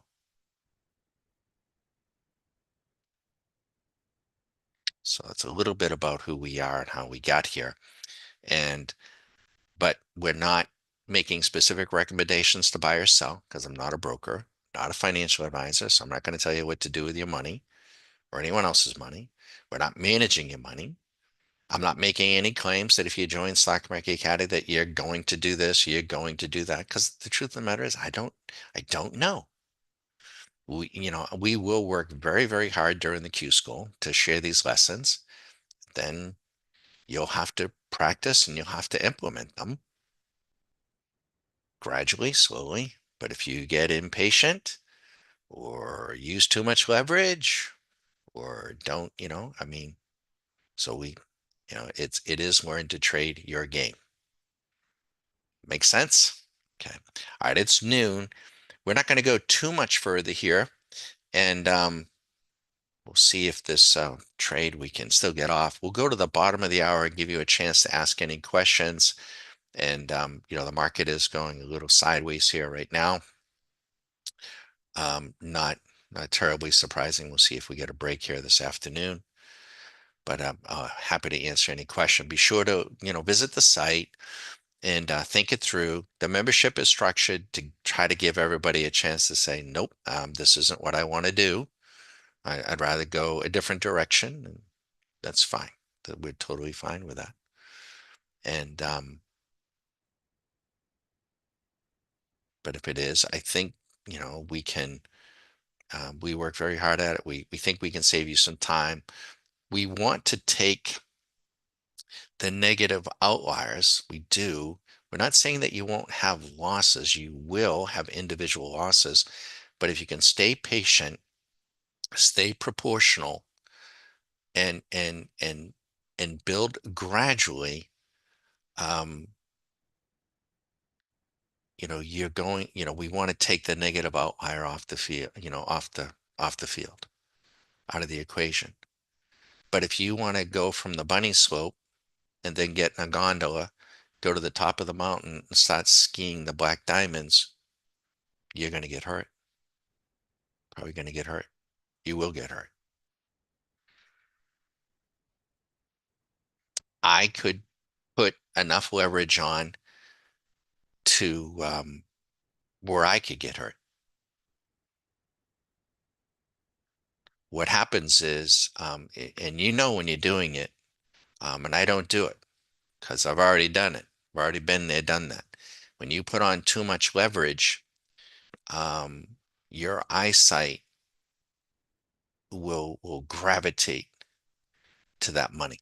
It will, it's like myopic vision, and you can get tunnel vision. It's an awful feeling. And I did experience it years and years ago when I didn't understand um, leverage and didn't understand, I mean, it's a beautiful thing when it's working in your favor, but it's a horrible thing and it goes against. So you got to learn to respect it. We use it, but we're using it proportionately. We're using machinery. It's disciplined.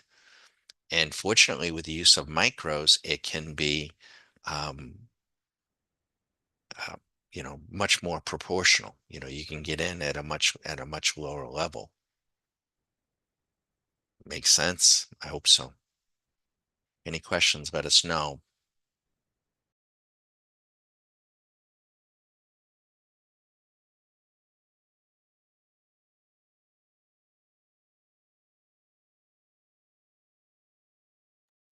24 trading days, 24 in a month if you're trading futures because they're open on Sunday night. Let's just say you take one day off, ideally Fridays, you're down to 20. If you can extract $100 a day, it's going to be 2,000 a month. And then you could do the numbers from there.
Now, we're reading, as you guys may already be aware of this, that President Trump, soon to be president-elect, writes, as everyone is aware, thousands of people are pouring through Mexico and Canada, bringing crime and drugs at levels never seen before.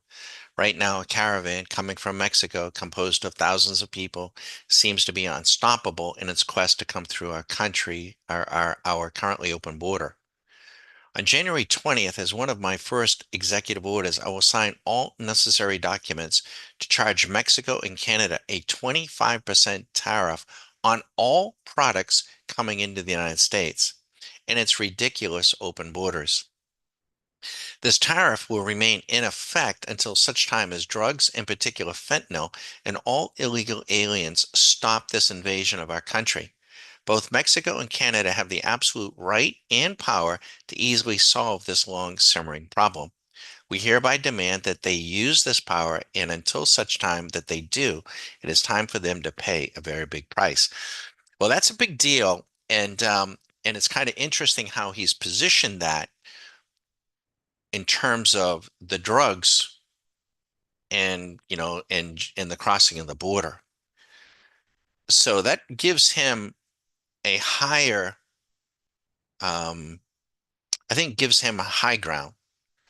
But also from the economic standpoint, um, now that you're going to hear all kinds, you're going to hear the economists coming out and tariffs bad and blah blah blah. But um, I think it gives him the moral high ground, but it also will most certainly hurt those countries and also stop, really slow down, the movement of goods coming in from those countries, and presumably, you know, build build an economy here. We'll see. It's going to be highly um, contentious, to say the least. Of course, the markets are ripe here. He's doing something that is going to be very controversial, and the markets are at their highs. And this is going to be, an issue. And if the markets should come in, we think they will come in, then the media being the media, and, anything that goes wrong on any, especially with the markets, they will point to them. So it's going to be a very volatile time, and it will be a great time to be a trader. What I wanted to show you is, check this out. This is funny to us. Um, this is a Wall Street Journal article. Well, we'll make a video of it, but this, if you look up Wall Street Journal, this came out on November 23rd. Welcome to the world of 24-hour stock trading. Brokerages seeking to meet the growing global appetite for US stocks are extending their timetables. Are you kidding me? I mean, honestly, this is the Wall Street Journal. I mean, you know, now trading stocks overnight um, is always going to be. I think it's a no-brainer. I think it's going to happen, but they're going to overnight trading is always fraught with liquidity issues, particularly for individual stocks or options. Going to be really problematic. But we've been trading overnight, since the early, 2000s here. I mean, that's why we trade futures. We have market access, we have market leverage,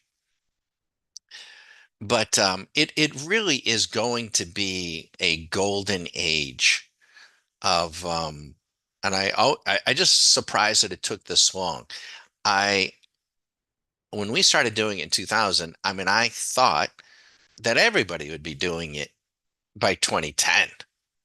It's not. It's going to be a golden age for traders these next 10, 20, 30, 40, 50 years. These brokers and brokers and the financial industry they're going to get turned inside out, upside down. This is the democratization of the financial markets.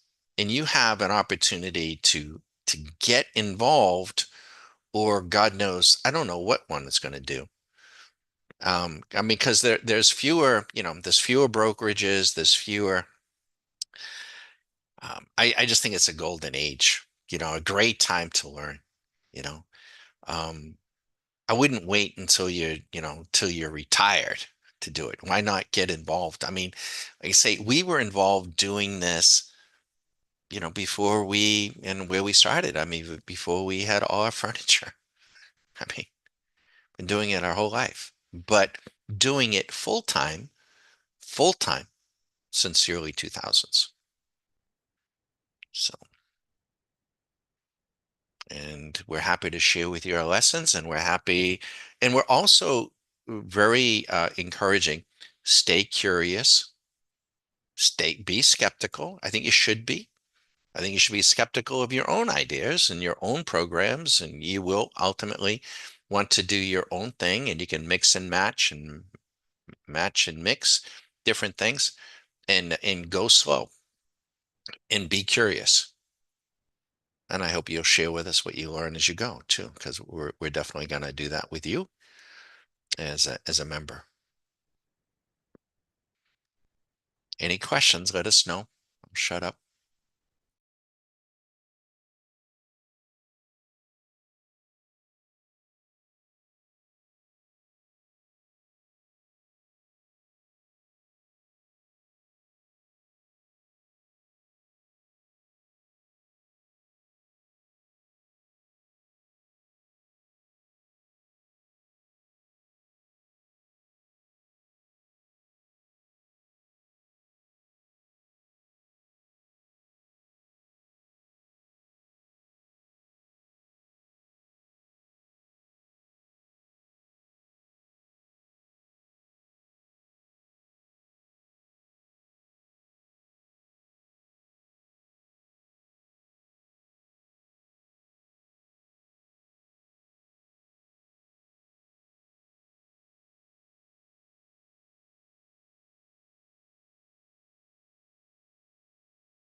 Okay, so when we focus in on the NQ, we can see the NQ now is turning it down again here on the 1 minute.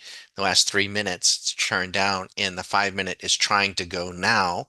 Please don't trade this, right? We're not trying to encourage anybody to do anything here. You don't have all the tools set. We could be out in 2 seconds, and where would that leave you? So, and we do these YouTubes. They're really educational spots to show you what it might look like.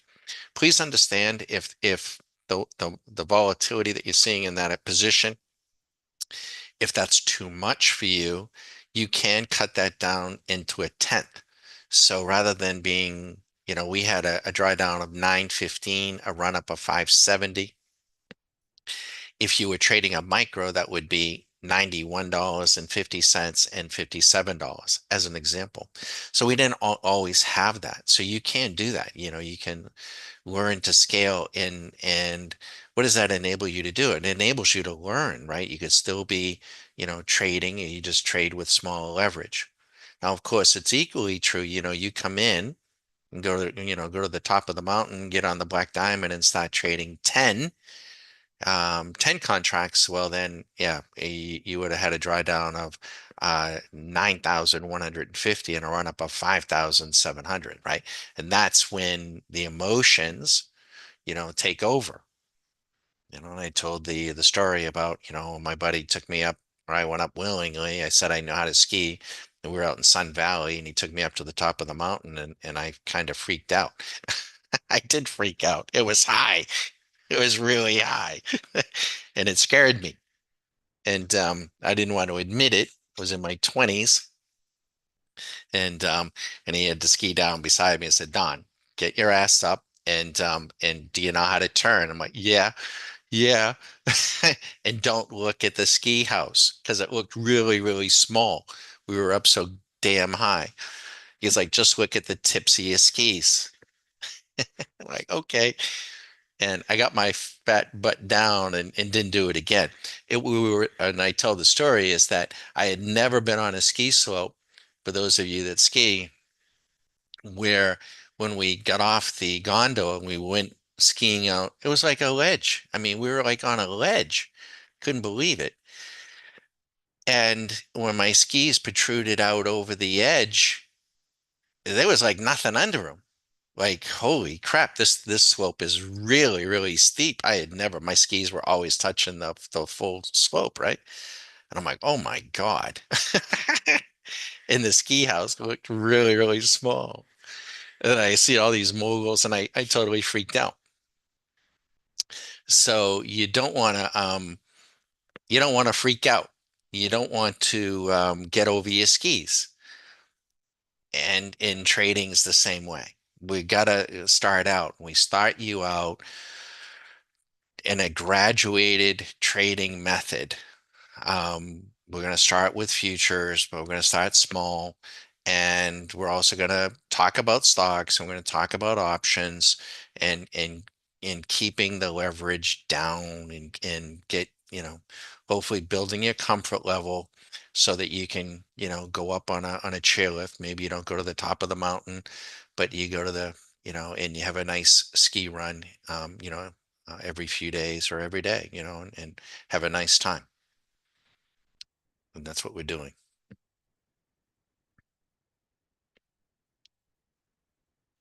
I did the same thing. I did this. We had these sports, right? Skiing, scuba diving. Um, I didn't particularly like scuba diving because I spent all my time watching Susan. I tell the story, you're supposed to buddy dive, right? Susan loved it, and but I spent all my time like I'd be scuba diving like right above her, and I spent all my time focused on her. And we went on a drift dive off of West Palm, and it there was something I think they call it a thermocline. It's been a while, but and we got down to about 30 feet, and then we couldn't see, and we got all the way down to the bottom. We were going down about 90 feet. We got down to about 100 feet. We're actually standing on the bottom. We couldn't have gone any further, and we couldn't even see. I could barely see Susan. We're holding on to each other. And I just signaled, so let's get up. So you have to take your time, going up. And when we finally got to the top, it was a mess. People had, they panicked and they were all over the place. We got back to the boat, the dive. There were a couple of dive masters that were with us, and they weren't too happy with what people had done. But because one lady, yeah, she just panicked. She went shooting up. He was trying to hold her down. Um, but when we were driving back, we were down there for a weekend. We're driving back, and I saw a hotel, and we were like at a stoplight, and it was like 10 stories. I counted the stories. I'm like, holy shit, Susan. It's like, what? I'm like, look at how tall that building is. It was, yeah, it's not that tall. I said, but Susie, that's 10 stories. That's how much water was above us when we were at, we couldn't have, we had no visibility. Yeah. And and that was that. That once I processed that, my diving days were limited. So I was like, we're never doing that again. We're never going down, you know, beyond 25 or 30 feet, which I guess you could probably have a pretty good time, um, but I suppose people do that, right? I mean, even learn at a hotel pool and go down 100 feet. I mean, that's a lot of water. So I'm very with these endeavors, I don't think trading is as dangerous as maybe snow skiing is, or as dangerous as scuba diving is, or I don't, but it can be very painful. And so it is an endeavor I think you need to be very respectful of. And but you can do some things, not even with futures. I mean, you can do some things with your retirement accounts that can put a whole world of hurt on you. You know, I mean, you can come plowing into Nvidia and hear some story on CNBC and you know put your whole IRA account into a single stock and have it go to $2 a share. I mean, they can do that sort of thing and be in a whole world of hurt, and no one's going to care. They don't care. Wall Street is brutal. That nobody cares. It doesn't matter, right? So we don't want you to, we don't want anyone to do that, right? So I'm very respectful. Um, I was very respectful in the surgery environment with surgeons. I understood, very much so. I understood how important what they were doing, one, for their patient, right? It was a patient outcome. And I mean, you know, I don't want to gross anybody out, but when a surgeon has somebody's heart literally in their hands, right? When a surgeon turns to you during a thoracoscopic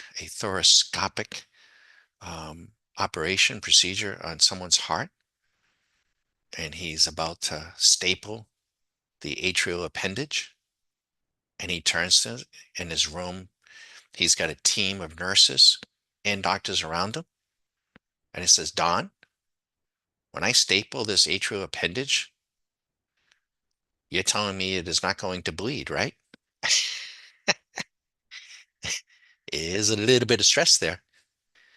Yeah, that's right, Doc. It is not going to bleed. Okay. And then he says to me, Don, you understand what's going to happen if it does, right? Doc, it is not going to bleed. If it bled, things were going to get very, very chaotic, not chaotic, but very tumultuous in that OR. They were going to have to open that. So a specific procedure. Um, that's where I spent, not every day was like that, but I spent, my formative years, 25 years with those people, surgeons, doing those types of things.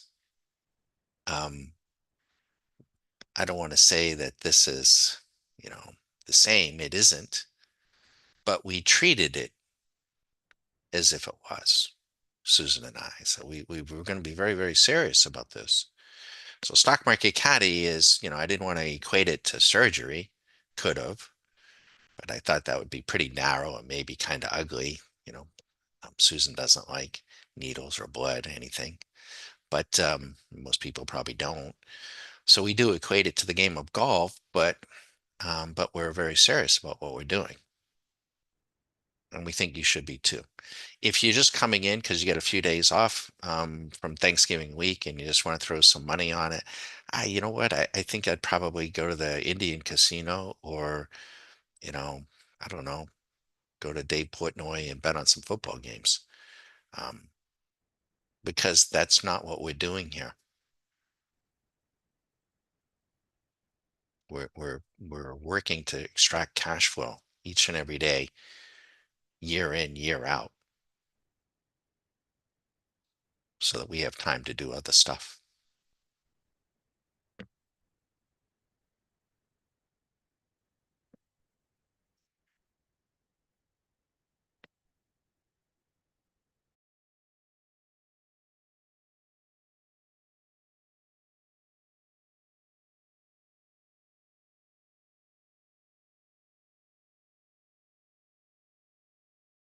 So as I look at this, we have now, it's kind of a little odd here, right? We've kind of turned this around. The Russell is suddenly trying to go long. The Dow is now trying to go long. And as we're doing that, now the NASDAQ is trying to go short. What a mixed bag, right? The S&P appears to be trying to go short, but at least the VIX is trying to go long. A little odd, right? So it's definitely a light volume, very mixed day, and we're going to be probably aggressive here. I'm going to probably stay with you here. The trade is going well, and but this is not necessarily a normal day. It's kind of, pre-holiday kind of chop fest here, but we'll see if we can extract the point and get out of the way. we're looking okay here. Looking, we take a couple of peeks. Yeah, we could, but what I'd like to do is see if we can get back down to the bottom end of this open range, about 20,879, see if we can break that range. And for the last 1, 2, 3, 4, the last 4 days, well, several days, we've been stepping up. Nothing too outrageous here.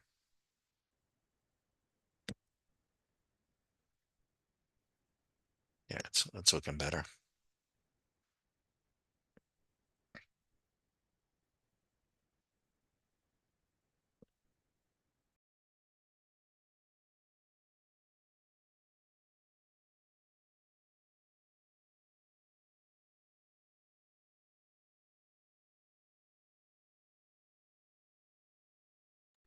Now, those companies, that experience, I had no idea that I was going to be, spend the bulk of my life doing, what I was doing.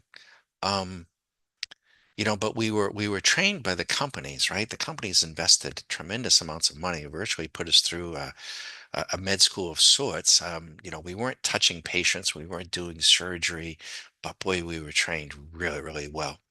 And I don't even know how they do it today, but they would create.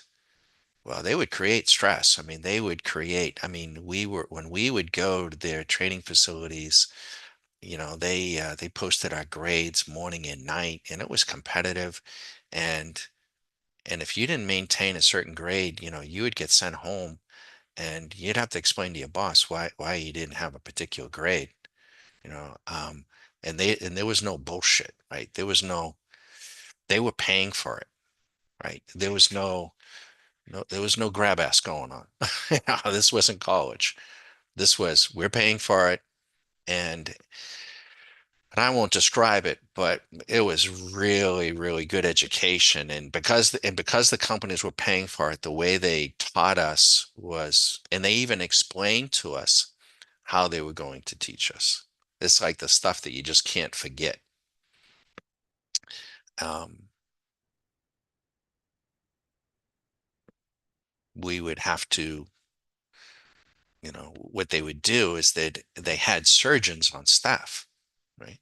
So surgeon in the morning would give us a lecture on certain anatomy. And during that lecture, it was like the paper chase.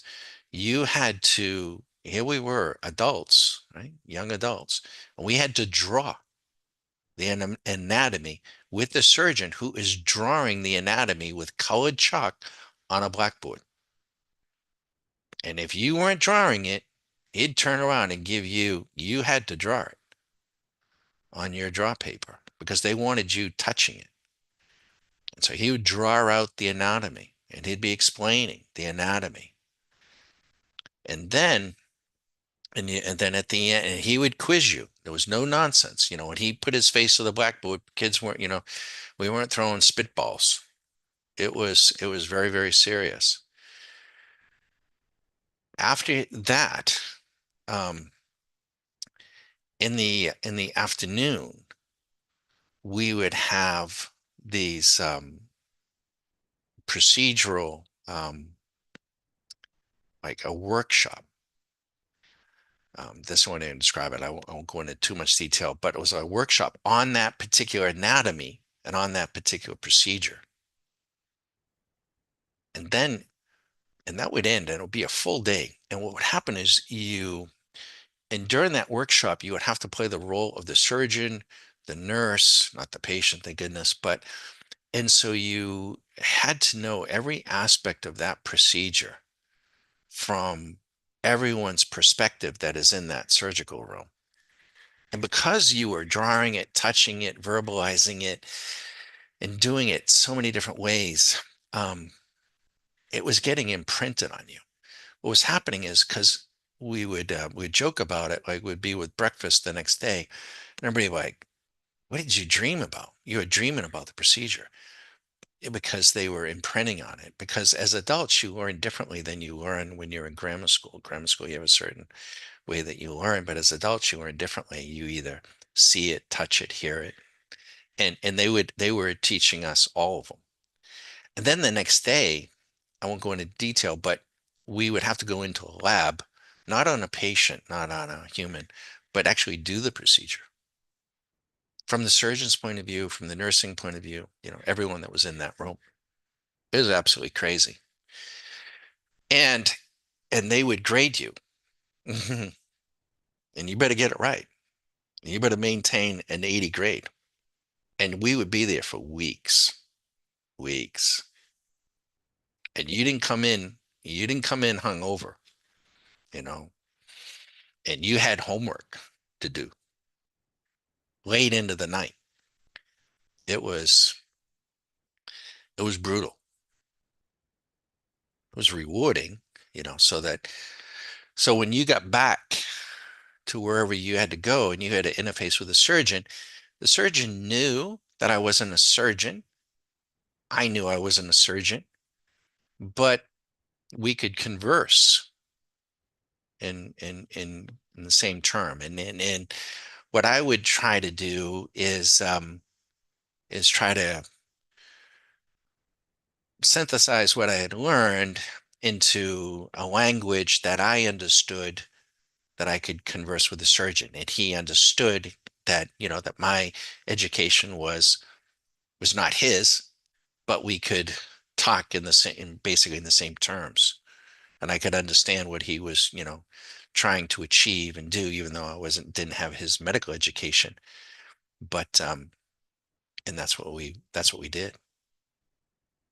I still do to this day, although I don't know today that the young people, I do know they've changed some of the training. I don't think they can do that with the younger people today. I don't think they could have done that, because toward the end of that education, we had folks literally, young people coming in, and they were just having stress fractures, not bone fractures, but they just couldn't handle it. They couldn't. They just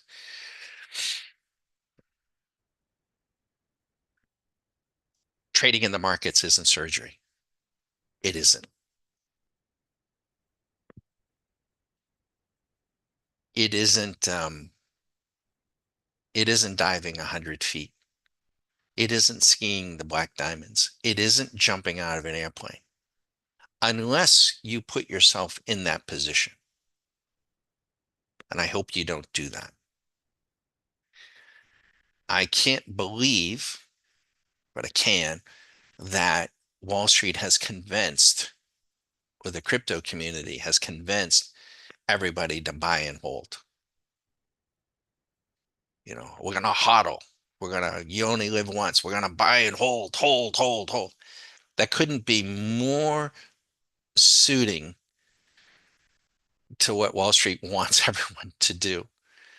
I just wish the young people knew what I know. They don't. They will. They will learn. But you can buy and hold, but you should have uh, some definition of what it is you're doing, and hopefully some definition to hedge. They do. Rest assured that those people promoting the Bitcoins, I'm sure they hedge their stack. They're not going to discuss that or promote that or teach that because they can't be bothered. And when you're in a bubble or whatever, I'm not saying that Bitcoin's a bubble. I don't really want to get into that, but and it isn't to say that you can't make a lot of money in bubbles. You can, but you can also lose your fanny.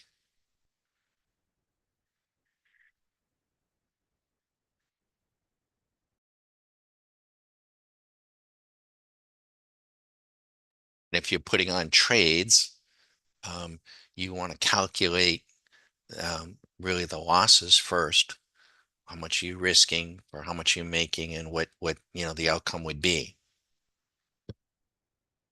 So when that surgeon was saying to me, "Hey Don, if could this happen?" He wanted to be ready if I was wrong. or if the technique was wrong. Fortunately, it wasn't, right? But I had already, done hundreds of them.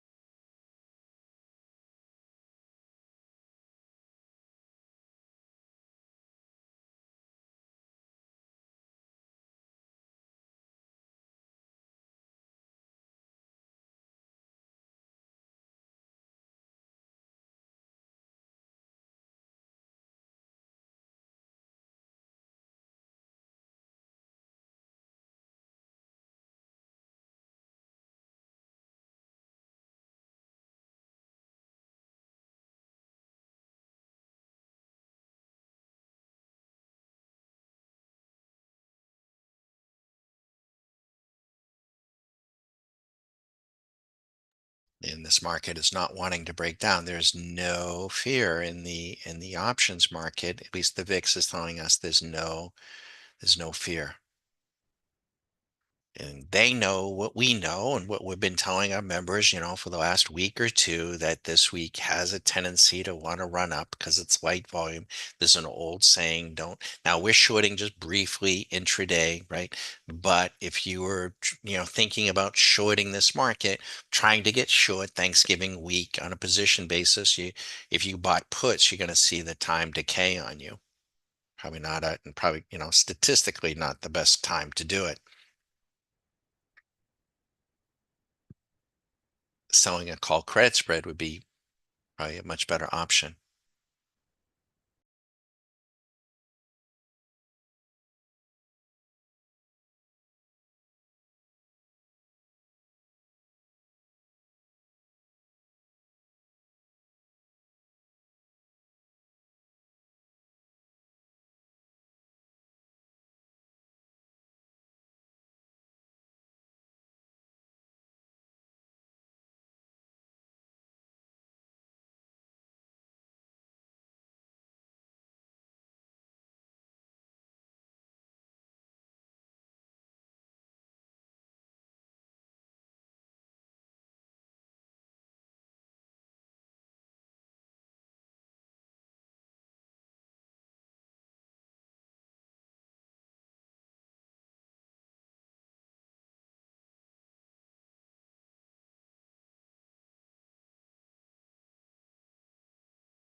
Okay, so what I'm going to do is she doesn't want to break.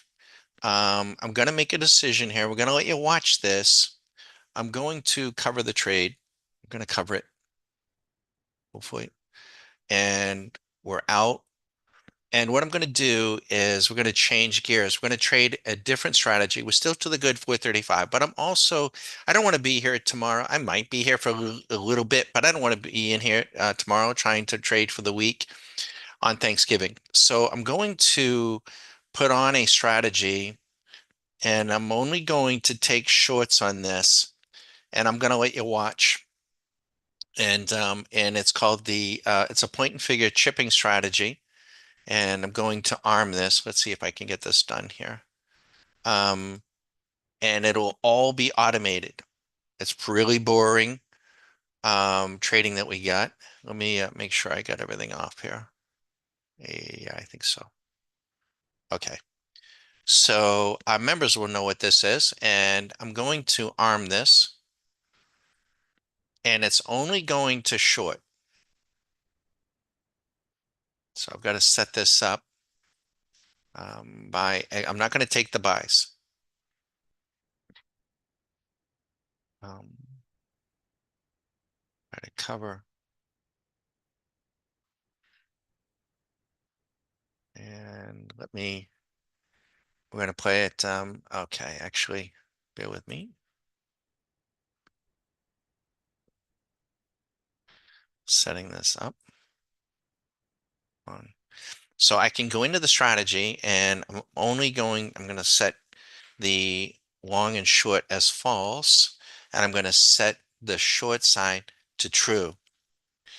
And I'm going to set a profit target as true, and I'm going to um, put a profit target as on five. Five would be 500 bucks. And I'm also going to set a percent trailer true, and I'm going to trail 50% of $2 is about 100 bucks. All right, so it's going to be fairly aggressive. And let me automate this. See if we get this on. I was afraid of that. Dang it. It's thinking it's got another strategy running. Let me see if I can find it. I hate when this happens. Oh, okay. I do have it still on. So it wasn't letting me turn it on. All right, let me go and get this.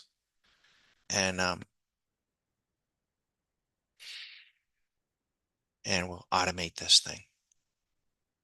And we're just going to let it run. And so all the trades, I won't be intervening. I won't be putting the trades in. I won't be intervening. And I'm going to allocate the monies that we have left. And with about 435. So maybe we break even this week a little bit, no problem. And it's armed, it's ready to go. I'm going to let you watch. It isn't trading swing machine. The market doesn't really want to establish any kind of a trend, right? It's just very narrow, very tight. And but the trades, you're going to watch the trades go in. It's going to be very aggressive. And we get any kind of aggressive move, it'll get more aggressive. And if we just languish, it'll just do its thing. You can benchmark where we are. We're to the good 435. Let's see if we can um, uh, grind it out.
Okay, so and again, this strategy is only going to short, right? So if the market continues to run, we're not going to get any trades. If it takes the shorts, I will take them, and the machine will take them.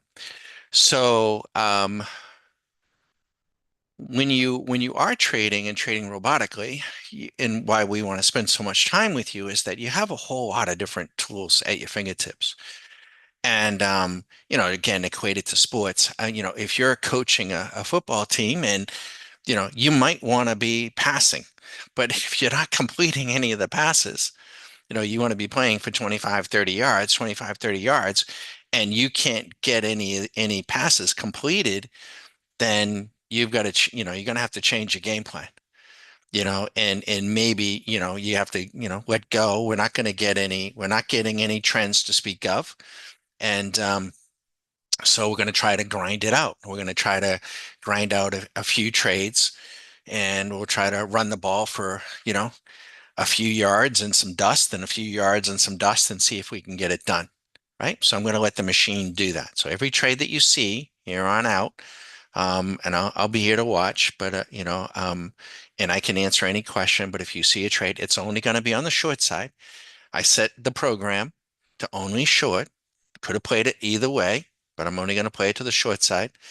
And it has an aggressive profit target of $500. It also has a trailer on it. It's going to be trading what we call point and figure. If you don't know what point and figure is, that's unfortunate.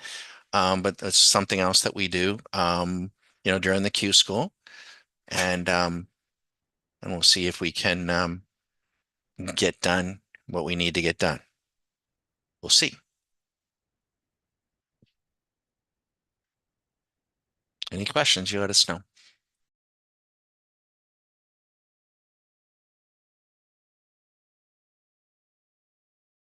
Now, I have no TV in the office, right? So if you have a TV in the office and you have that CNBC on, you might want to throw that in the pool. Okay. They'll just make you stupid. Don't listen to those people. My God, no. Especially, listen to music, read books, um, treadmill, anything, but don't listen to them.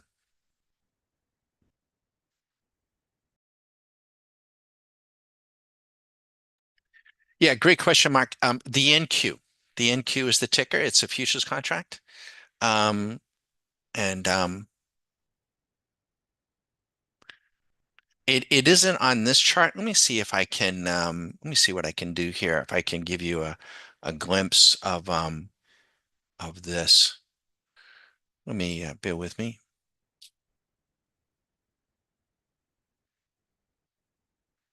So we're changing gears here a little bit. Oops. There we go. All right, let me see if I can copy this window. Copy window. All right, I'm going to try this. Hopefully I don't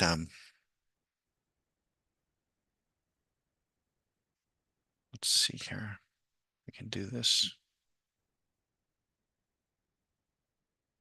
Paste window.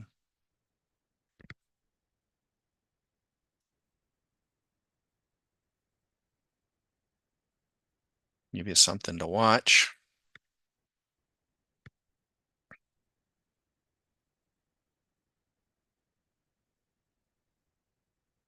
So we're changing gears here.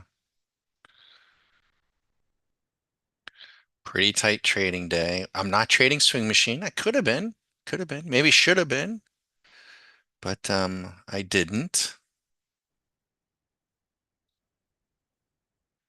All right. So this is a point and figure view. It's an aggressive strategy. It's called a point and figure chipper.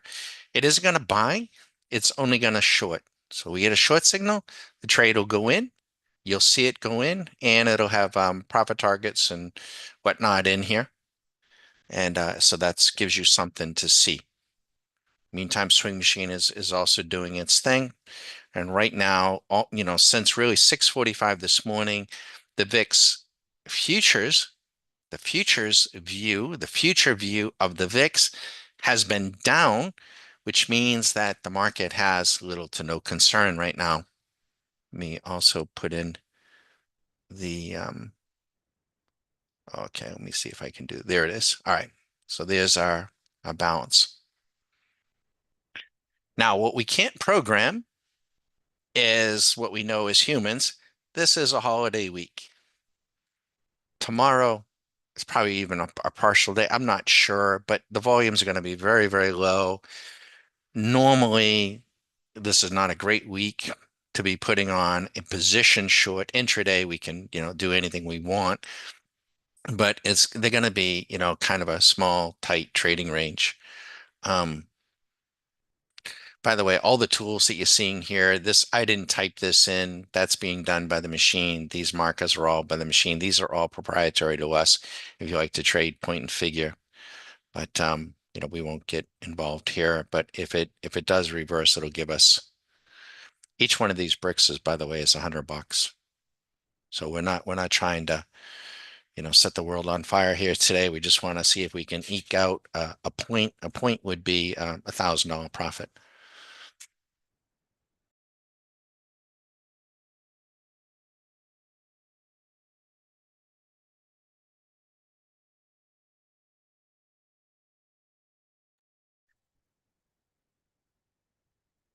If you have any questions about futures, happy to answer. Um, I'm shocked that most people don't trade futures. They say that less than 9% of all the trading is, or the public is, less than 9% that they trade futures. Kind of shocking to me. They're highly liquid, great market access, great leverage. This mini contract, you need about $2,400 in your account thereabouts to trade it at this hour of the day. So it's really, it's just very comfortable leverage, and we're not pushing it. We're not trading 10 of them.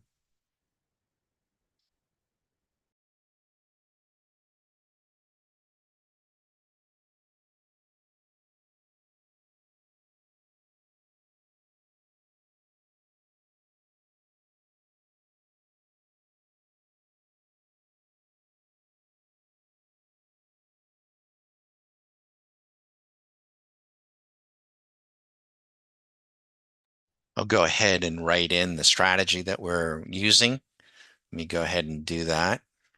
Mark asked the great question, so in case people are coming in after the fact. Um, Again, you're the coach of the team. You get to choose what you want to run. And let me go ahead and write it in here. So at this moment in time, we're trading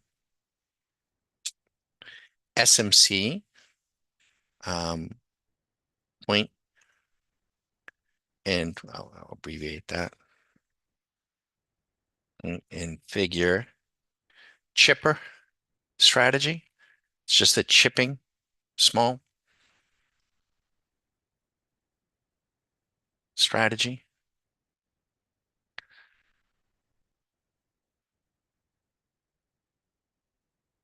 SMC is for stock market caddy, and we do have targets. I'll just leave it at that.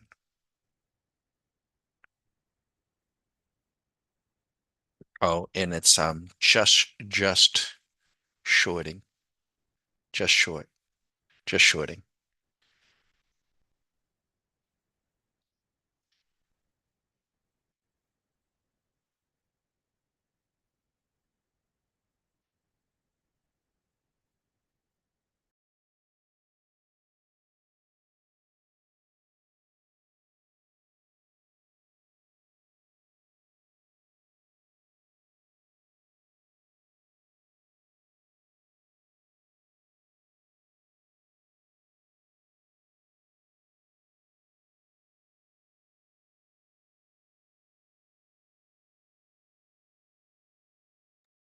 The idea behind, the whole notion of trading is that we're moving money in and we're moving it out, and we're trying to trade the liquidity of the market, the money flow, and trying to extract cash flow each and every day. With futures, 24 trading days in a month. If you take Fridays off, get it down to 20 days a month, $100 a day is 2,000 a month. 200, 4,000, 500, 10,000, 1,000. You start doing $1,000 a day, your trading life is going to change pretty damn quick.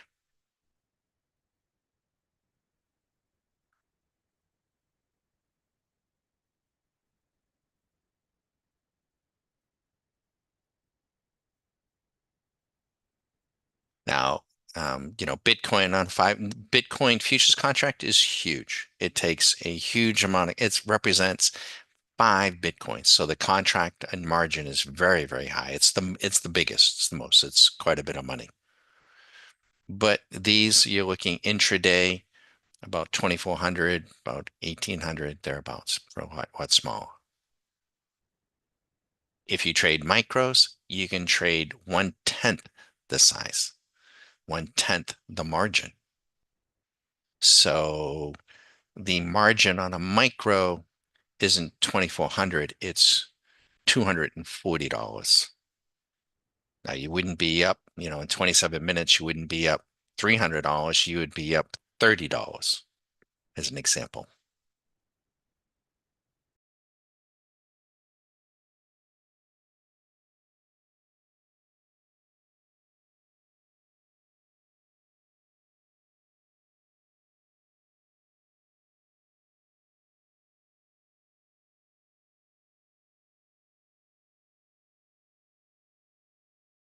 This is the article in the Wall Street Journal this past Saturday that is kind of funny. Welcome to the world of 24-hour stock trading. Brokerages seeking to meet the growing global appetite for U.S. stocks are extending their timetables. This is November 23rd of 2024. Are you kidding me? Are you joking? We've been doing this for 24 years, 25 years.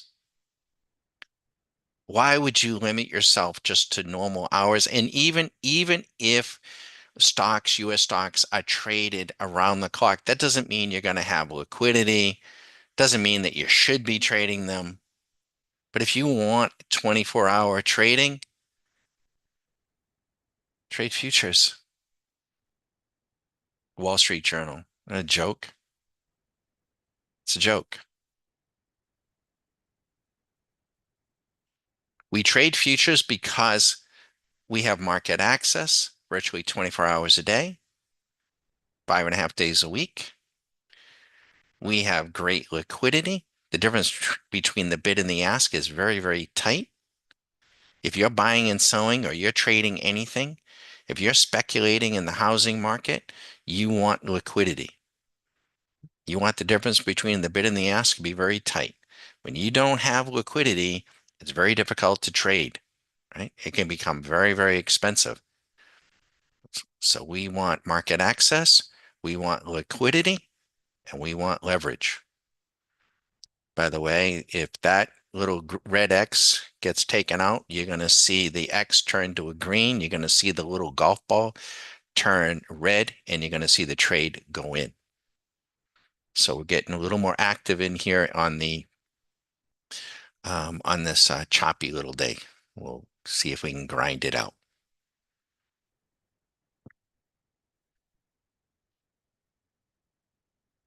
Nope, did not reverse.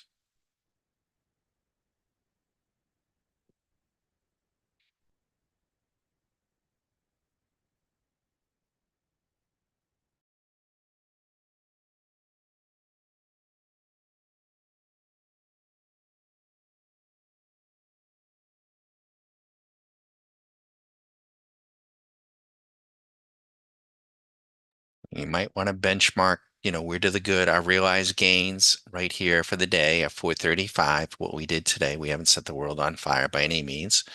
And but when we have moved our approach to this approach, and we're going to just trade this choppiness here.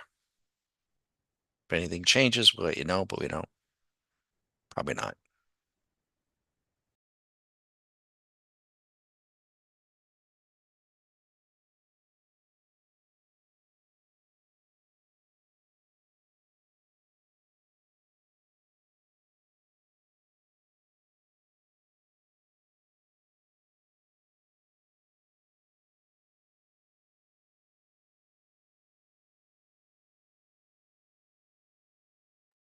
Just so you know, you're not seeing the long side because I turned off the long side. But this strategy would have put you in one, two, three, right in here. On the long side, you would be up one, two, three, four, five, six, seven. You would have been up 700 bucks. Chances are, with our profit targets and everything, we would have got taken out. But we could have played it to the long. But we just turned it on. We're going to play just to the short side. I just think there's going to be, maybe it's a little biased. I just think there's going to be a little bit of profit taking here, maybe before the holiday. So we're thinking that we'll see if it plays out.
Okay, so if she reverses, the X will turn green, that little golf ball will turn red, and it's programmed to go short, and it'll put a trade in.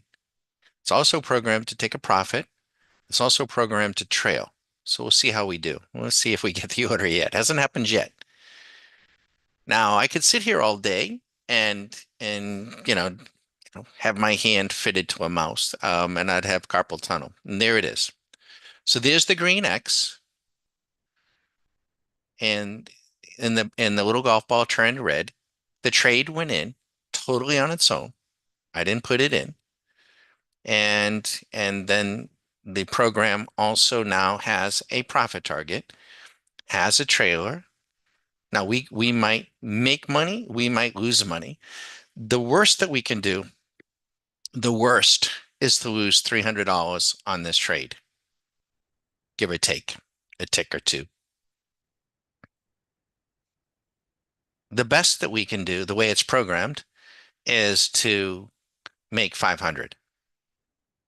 So we're playing it really close to the best. And we're doing so because it's kind of a choppy, floppy little day. And we're going to see if we can grind out a few wins.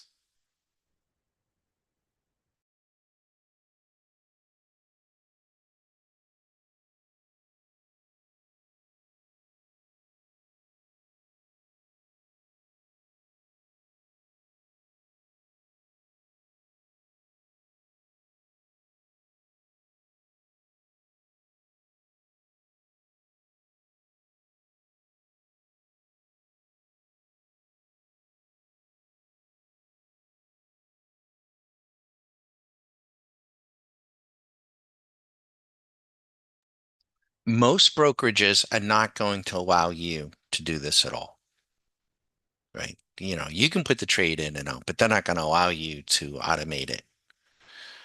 Some countries are not going to allow you to do it either. They're doing it. The hedge funds are doing it. The banks are doing it, but they're not going to allow you to do it. We can do it here in the States, and we can do it TradeStation. There are a couple of other firms that'll let you do it. We just think the TradeStation, we couldn't be doing what we're doing from an innovation standpoint and building the tools and the programs and the radars and without the technology from TradeStation. And we've been using TradeStation for 25 plus years. I mean, they're just phenomenal.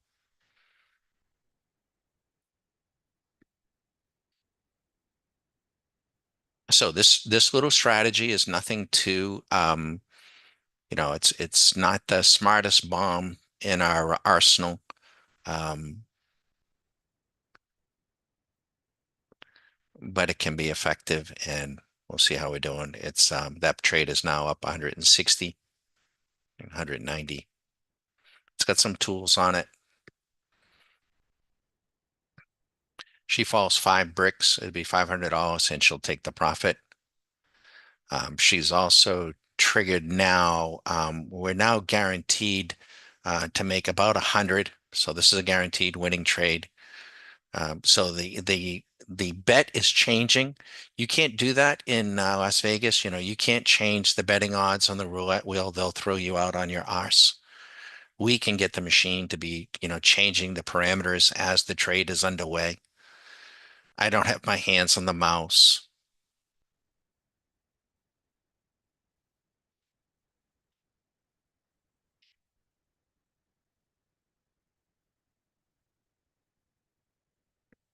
Okay, so she just took a trailer, and we started with at 435, so it just paid what? The difference there. I think we were at 435. I should have wrote it down. 435. So she took a winning trade. Now, if she runs back up and tries to go long, she's not going to take the long. I'm not taking the longs. I'm only going to take the shorts. You could, or you could only take the longs too, right? We can begin to filter these strategies based on a whole myriad of possibilities. Even swing machine, we can trade multiple markets, multiple time frames. The possibilities are, infinite.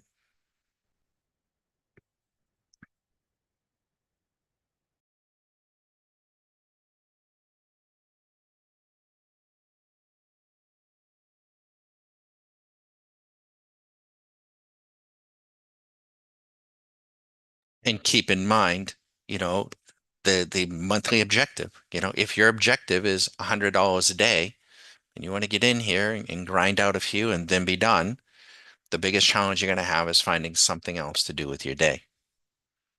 This is not a these people don't work, 8 to 5, right? They're not even. They spend the banks and the brokerage, they're spending their time raising capital.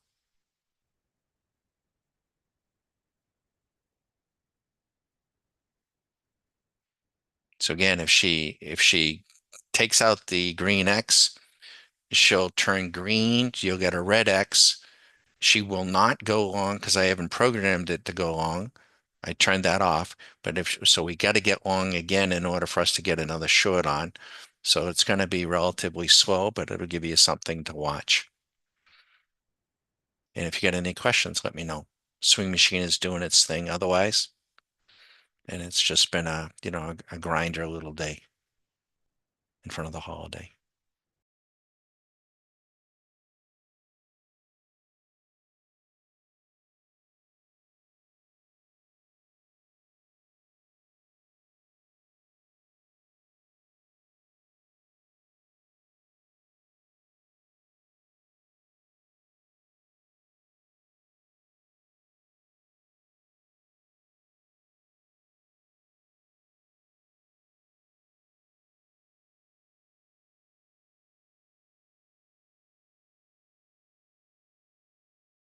Okay, so there is now, she's now headed up.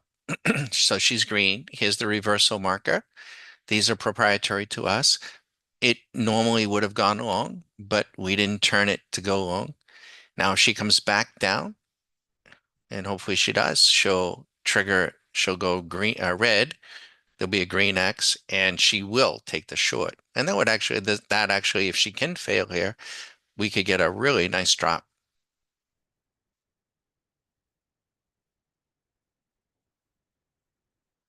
The most I can lose, on any trade once we're in, the most is about $300. Now, if that's too much for you, that's okay. I get it. If you trade a micro, then it would be $30. That you can only go so small, but you can adjust the leverage. If you use 5 micros, then it would be $150 as an example. So brings in these micros, give you the capacity to kind of come in gradually and to learn what you need to learn and still play. Great way to go.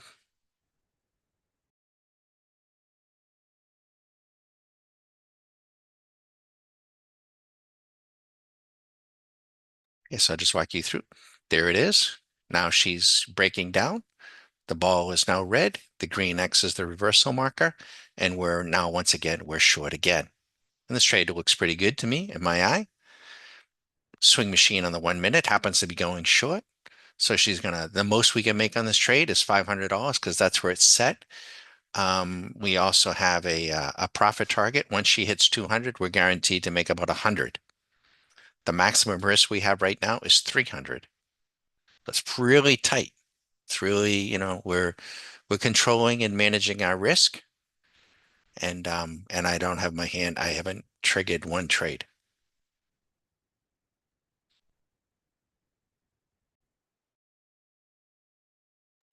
Now, as you see something like this, we can begin to filter. We can build filters upon filters.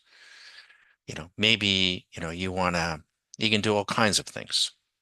And that's where we spend our time, during the Q school.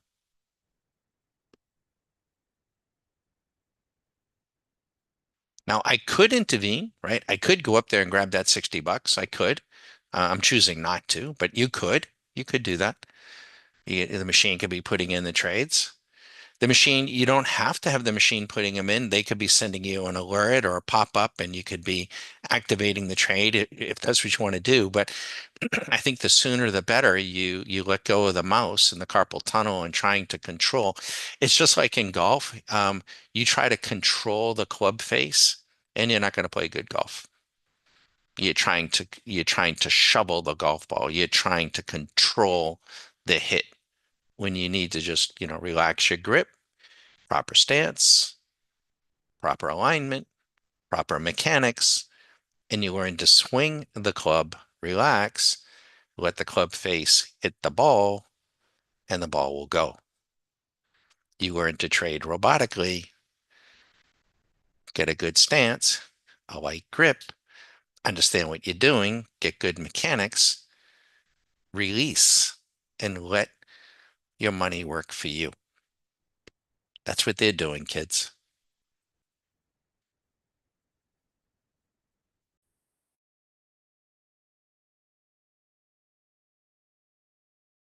Okay, and because I know where we are now, we have a trailer on that, and we've hit two bricks. So we could come back about 50%, which would be about $100, and it could trigger. I hope it doesn't. I hope it runs down and we make the 500. But we're playing it very close to the vest because the market has been so tight and choppy, and that's okay. We can make money in a tight, choppy market, and it did, right? So it just made about another $100. So I think we started at 435. It's only been a few minutes. We're now at 675. That's what, about $250. Okay. Now, could you do this for 20 days and make 4,000 a month? Yeah, you could. I'll be back. I'll let you watch.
Okay, everyone, and we're just letting it grind itself out here.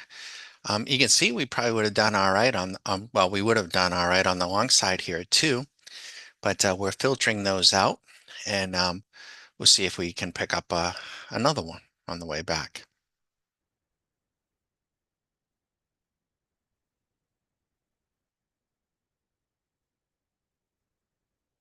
Any questions, you can let us know.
If anyone has any questions, let us know.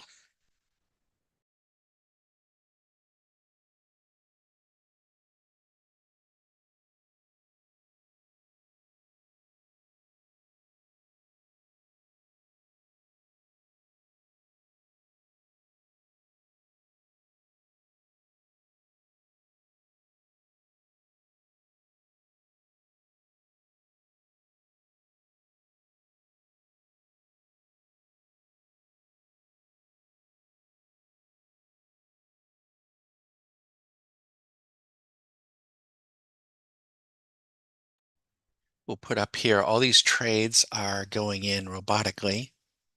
So let's, all trades here are robotically placed. See if we can get that to fit.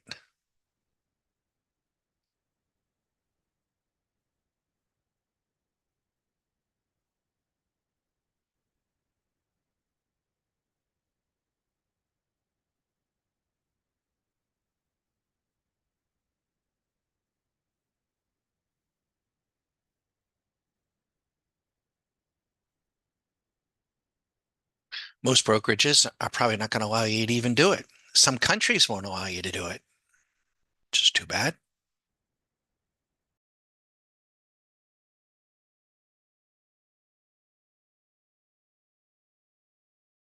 So what's happening here, today's been a very choppy little day, right?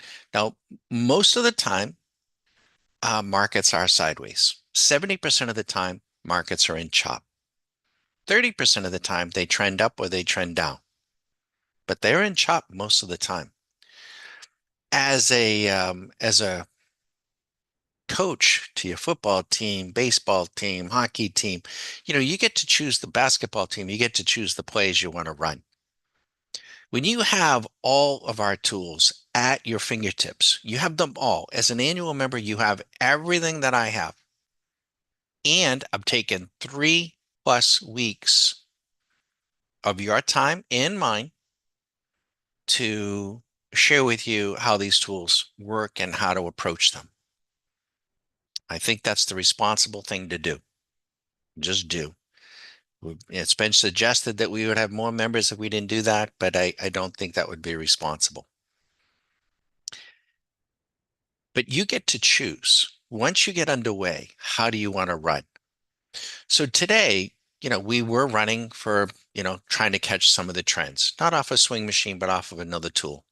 You might consider it if you're in a football game, like a 30-yard pass, 35-yard pass. Boom, boom, boom. Yesterday, for instance, we ran that approach. We had a $2,200 run up, and I did let it slip away. I did let it, and we ended up making 160.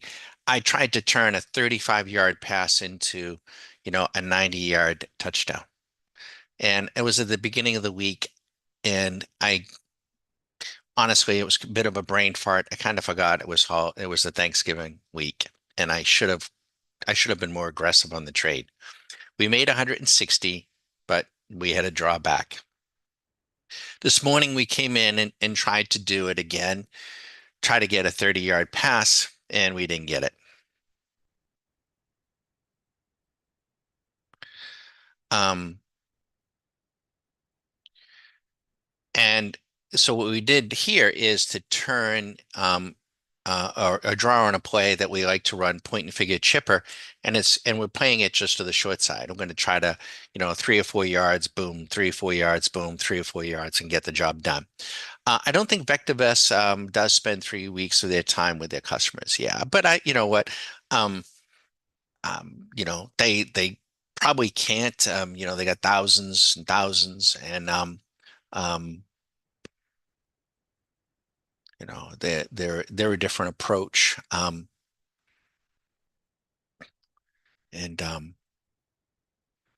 But we're small, so we can do that. But thank you, Tina. Thank you.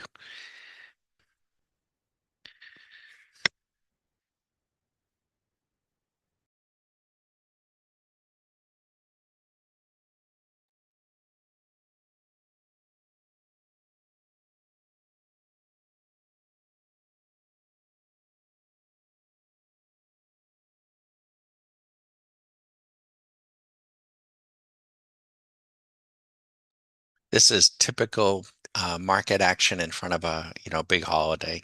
It is typical. It's not my favorite, but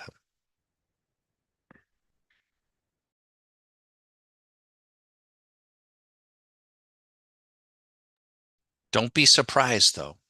Um, if you want to get cute, if they run this up today, I think the options market is open tomorrow. And if they run it up in front, and really push it up there, don't be surprised that they aggressively take it down on Friday, on Black Friday. I wouldn't be surprised. So, and I don't know if the options market is open on Friday, so you may have to act and, you know, be prudent. I'd be small, nothing outrageous. Now this is, we're not on the long side, but look at this. One, two, three. If we had would be 1, 2, 3. That's a $400 trade there. 400 bucks.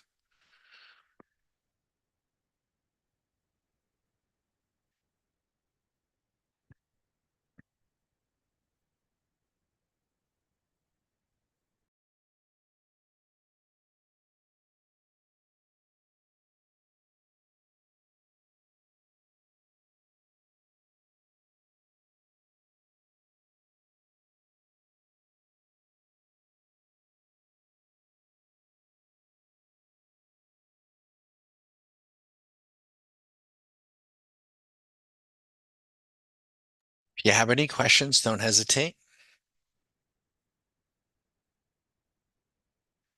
Now, if this comes back, all right, we are taking the shorts. So this is the golf ball. This is, by the way, this is a strategy, or not a strategy, a customized indicator.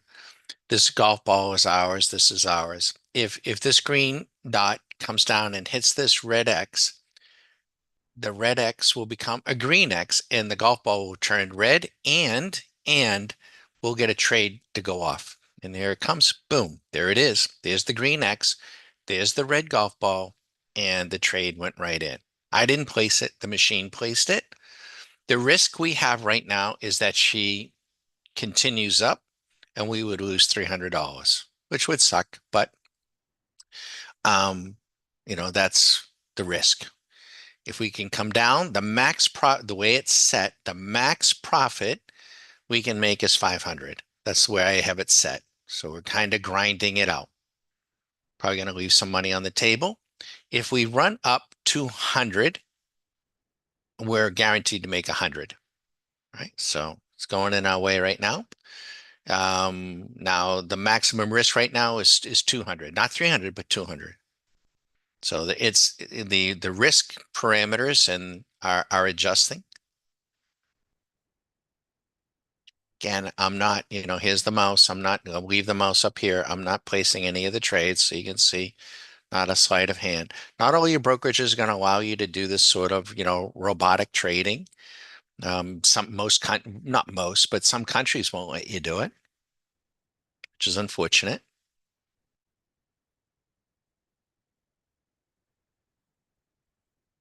And we started this particular strategy when the account was at, I think, 4.25 is what I wrote, 435.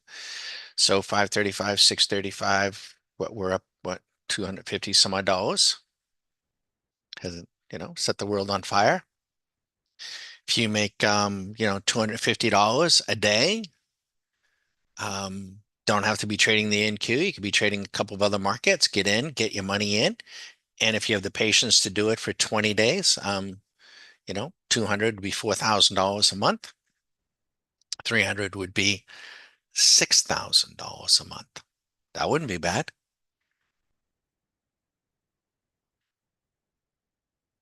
Pretty boring. You'd have to find some good books to read, some audio books, some good music, get some exercise, play with your kids, take the dog for walks.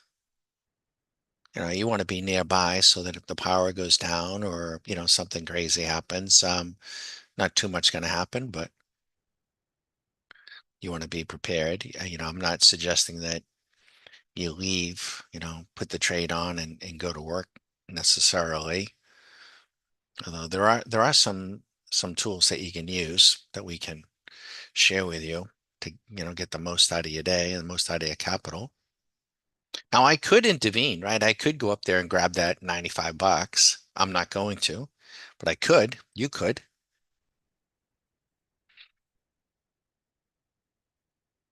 You can see my little mouse is still, up in the corner, up on the upper right. I haven't touched it. I'm going to slide over to turn the mic off so you don't listen to me breathe. Any questions, let us know.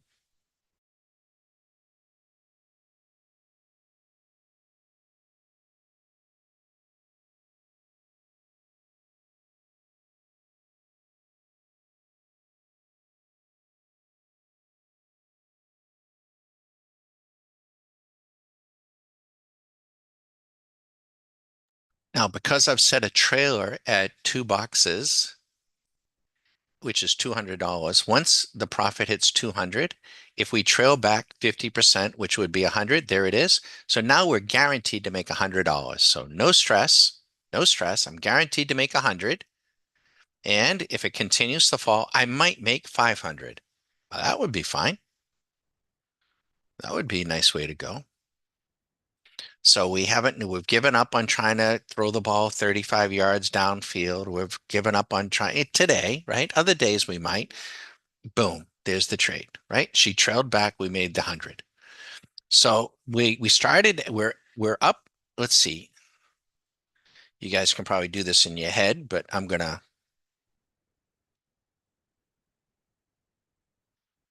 Let me go get this. We're up 7,775 minus.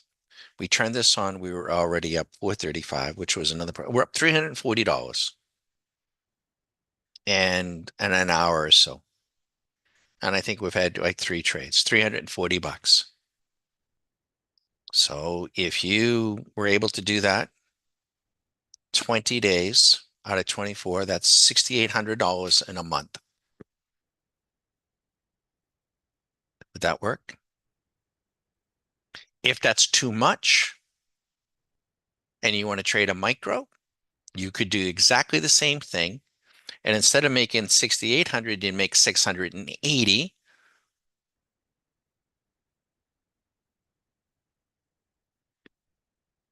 If you want to do it with 10, well, then it would be 68,000. But you'd be risking more. So it's all scalable.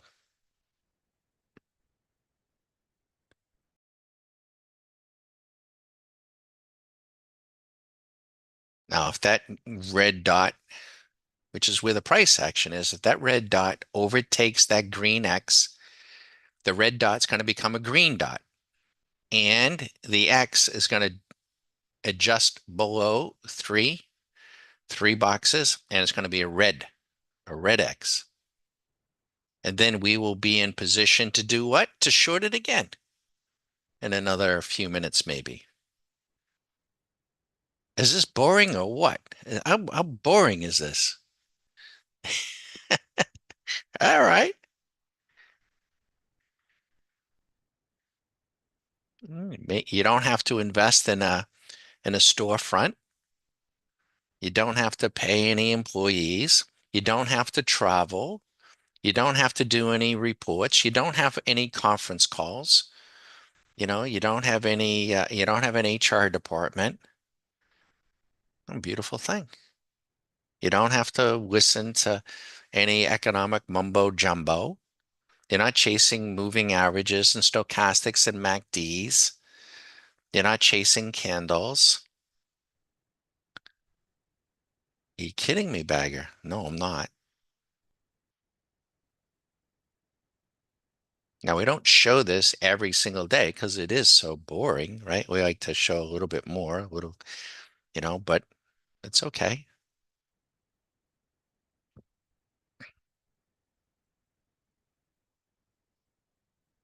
If you make your 5 or 10,000 a month and you do it for 5 or 6 months, and then you say, hey, you know what, I want to kind of loosen things up a little bit, play a little bit larger, a little, you'll be in a better place.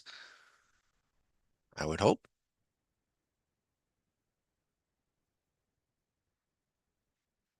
Up to you. Thanks, Tina.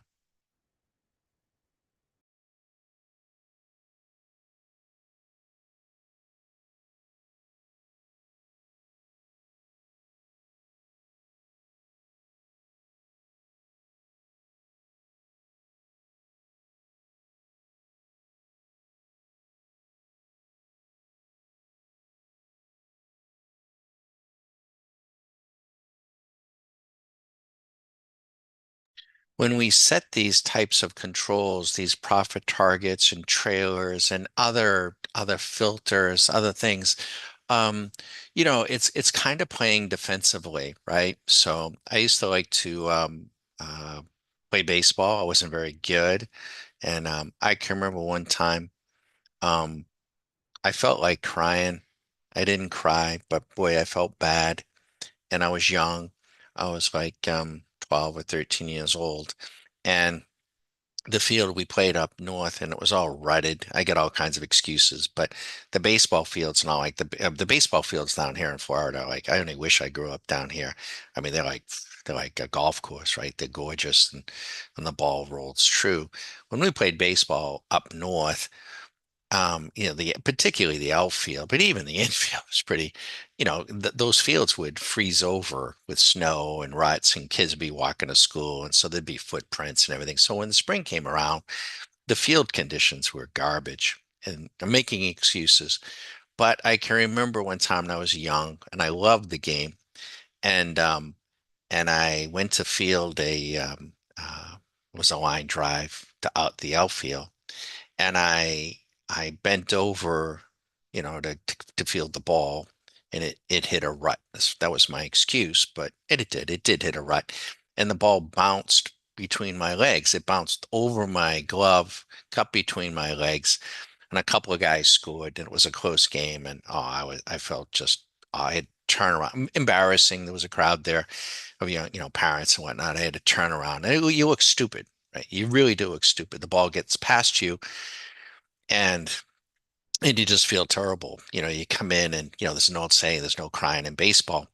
And because you do, you feel, you're out there on your own. If you goof, you mess up, and especially when you're younger. And so in any case, I felt terrible about it. But the coach was really, really good. I had a really good coach, and he pulled me aside, probably not in the middle of the game, but I remember after the game, and he said, "Hey, Don," he said, and he said, "Hey, it's a lousy field out there," and he showed me what to do. He said, "Don, because it's a bad field, I want you to, when you go to field these, in case it takes a bad hop, instead of bending over like that, like you're a shortstop and it's coming off the, nice infield, just turn your knee, go down on one knee, in essence, go down on one knee and turn you got your chest so you block the ball from going between your legs. And if you get a bad hop, the ball will bounce up, hit you in the chest, and the ball stays in front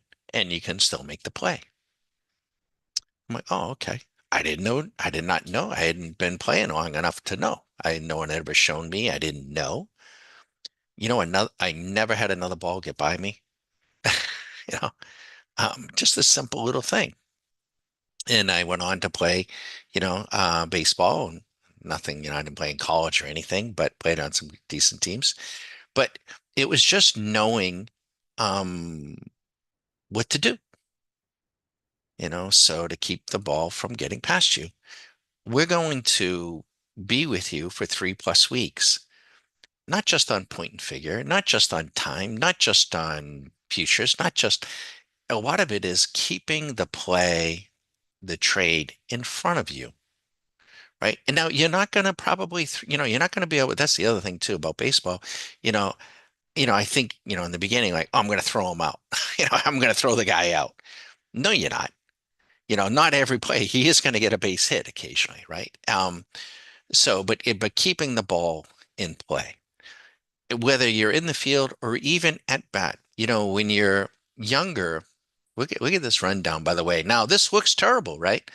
Because see, we made a little money in here, but then let's just count them. So one, one, two, three, four, five, six, seven, eight.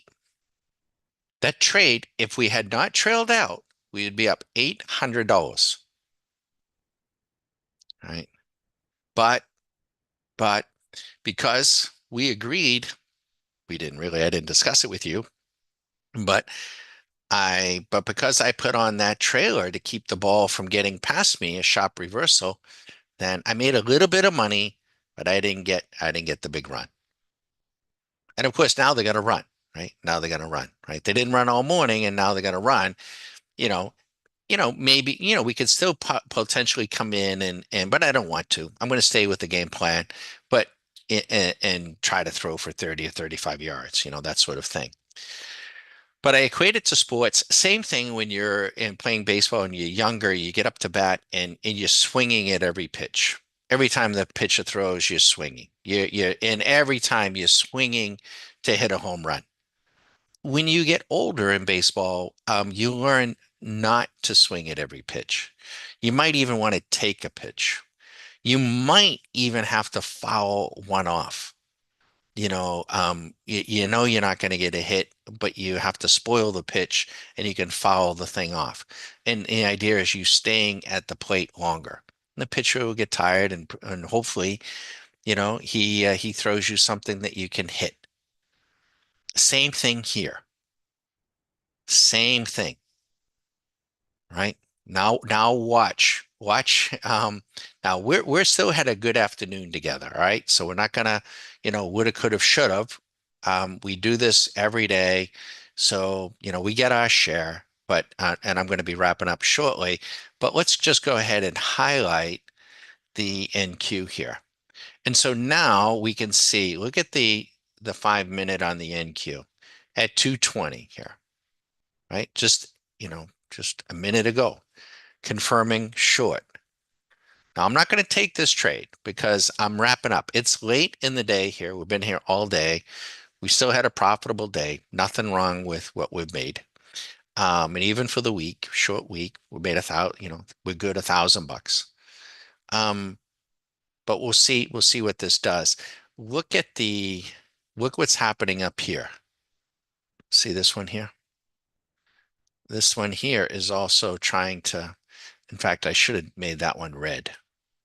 So oops, let's put that, oops, go back here. Let's erase this one. This one should be red because it's short. So, so I describe a lot of this as as a sport model. Whatever you got to do, whatever it is you like to do, and as opposed to just being numbers on a screen. Um, we'll see how this plays out, but you can see that the VIX is trying to come up. Now this may come back up, okay, and we may get another little short signal in here, right? We didn't go long, and that'd be all right.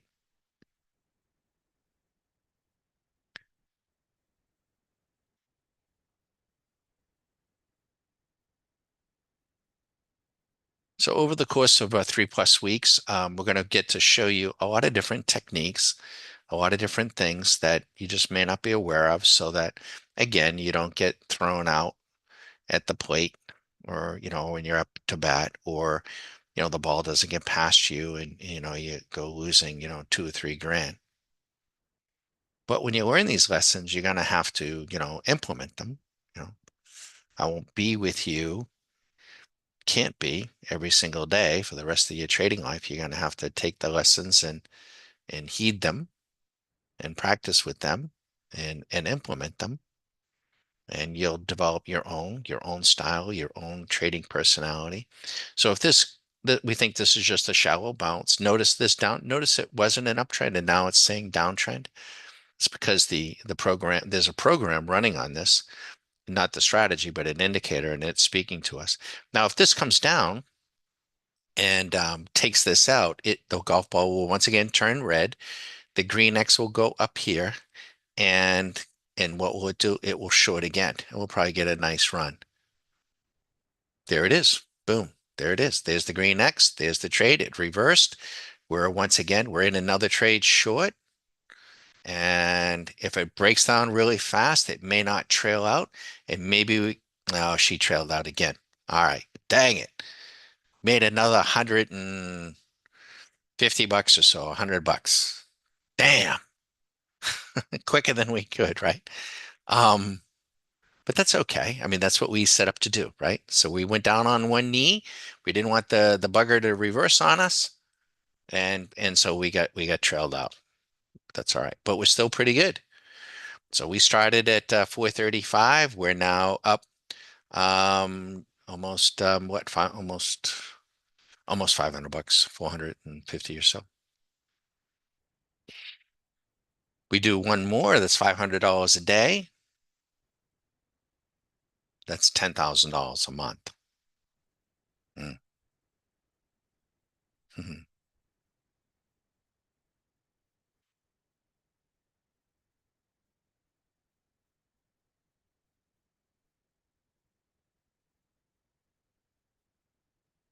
Any questions, let us know. Just one example, right? A lot of different examples. The strategy hiding behind here, let me grab it. Oh, where is it? We got this one. I don't want to lose this one. We got another one, and let's see what this one's doing. Okay, so this one went short right here. There's a buy that actually lost money, would have run up a little bit, but this one's short. This is the one we were following earlier. So we got a couple of different ways to go. We'll bring this one back in.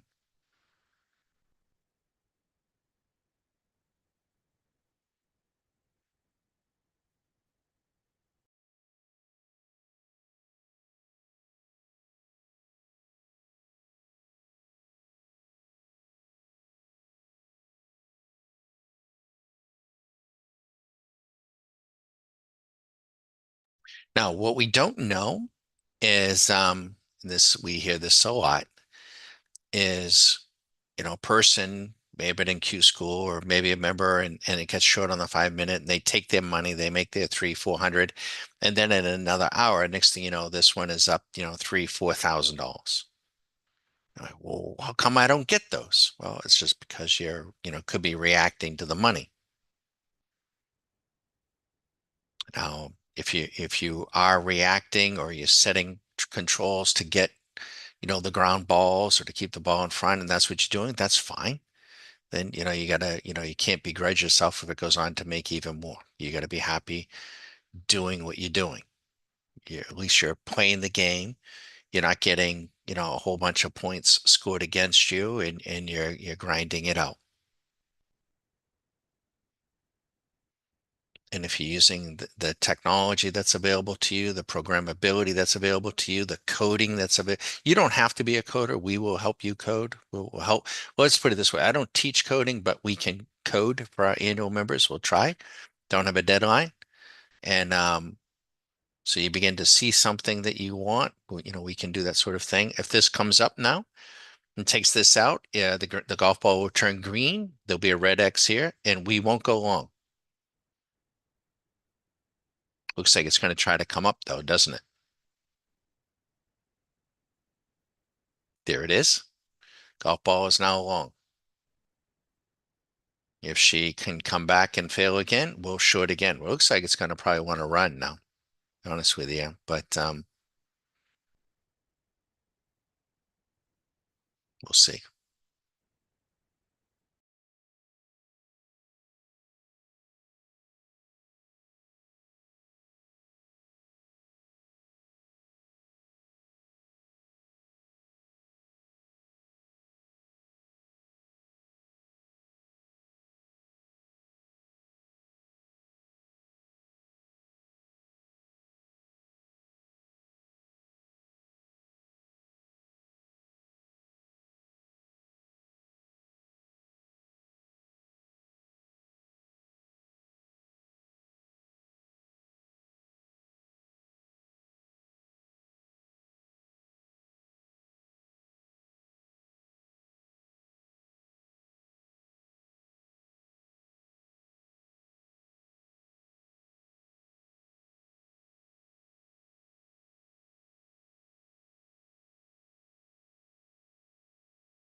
And just walking you through now, if she takes out the X, she's going to turn red. We're going to go in short.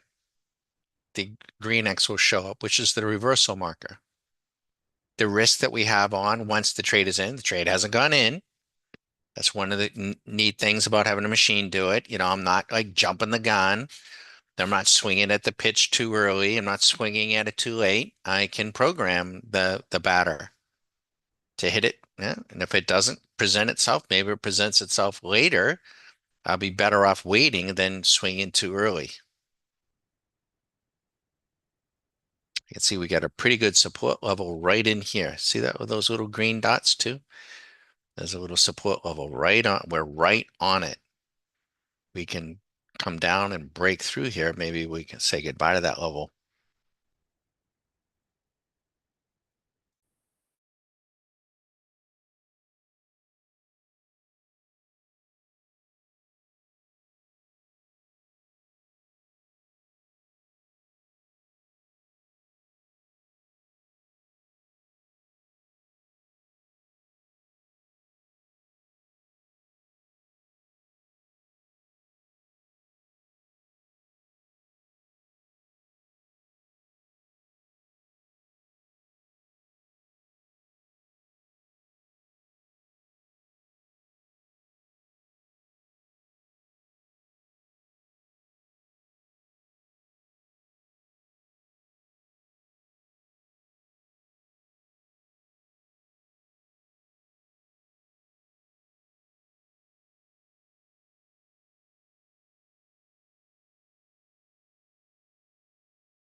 Okay, so it looked like it came close, right? I think we're in a much better position than having acted early. Let her run up, let her burn herself out, let her suck in a bunch of other people. We'll come back. She hits here. This will turn, the ball will turn red. The X will step up here on the reversal. We'll slide back down. And once again, we're trying to get that 500. We haven't got it. We've been trailed out of three of these, three or four of them, but we're up about 450 bucks. We've had a winning trade on every single one of them.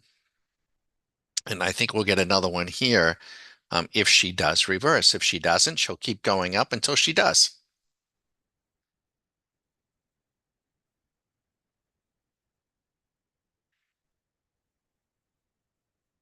And we wait. A lot of waiting. Don't want to be guessing. It's defined. And we're measuring, we can measure our performance. Let me go look at our performance to date here, or this today. Let me go get it. Oh, there's the trade, right? So we're now, once again, we're short. What's our risk? Our risk is 300. We'll still be profitable for this session, but let's see. And I'm gonna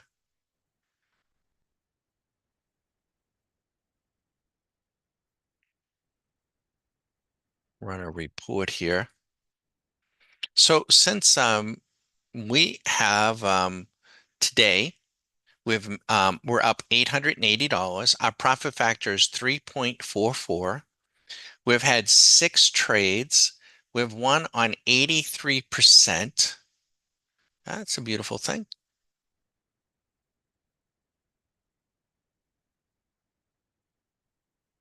You do that every day, you're gonna make, we get up here and make a point, and it'll be $10,000 a month.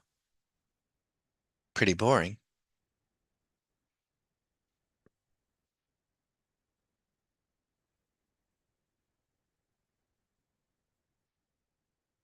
See how we make out. Now, she could come back and we could lose 300 if we get stopped out up here. Let's see if she can come back down. Give us another winning trade.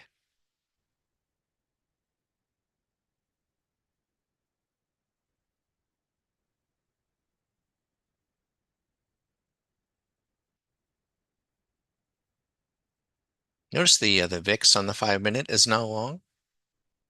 Hmm.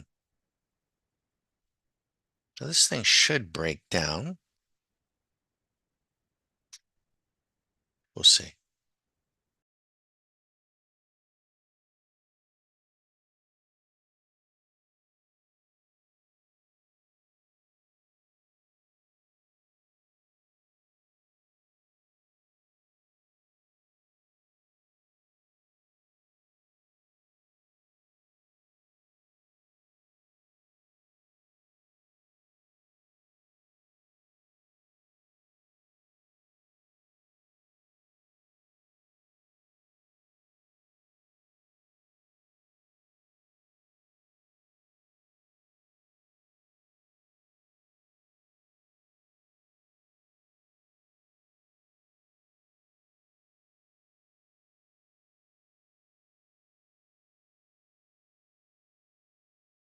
Now, because the way we've programmed this, we're just repeating this. Any questions, let us know.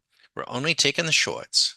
That's what we decided to do because we just thought there'd be more pressure to the downside. If we hit $200 in profit, then we're guaranteed to make 100. Um, the maximum risk we have when the trade goes in is 300. Once we're up 100, the maximum risk is 200. Once we're up 200, we're guaranteed to make 100. There's a profit target sitting above us at 500. So our profit's going to probably be anyways between on a profit side, 100 to $500 per trade. The first three and the last three trades that we've had have been for about 140 or 50 bucks. Relatively tight. Tight little trading day in front of the holiday.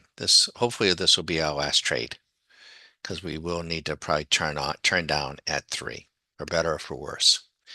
Be sure to visit stockmarketcaddy.com if you want to learn to trade mechanically and robotically and learn to hedge, learn to trade options just as boringly. We don't trade options. We don't plan to trade options intraday, but we do trade them ideally from 35 to 45 days and a lot of uh, spreads. But you just let us know.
It's not possible to be an active trader and avoid chop, right? We live with it every day, and there's no avoiding it.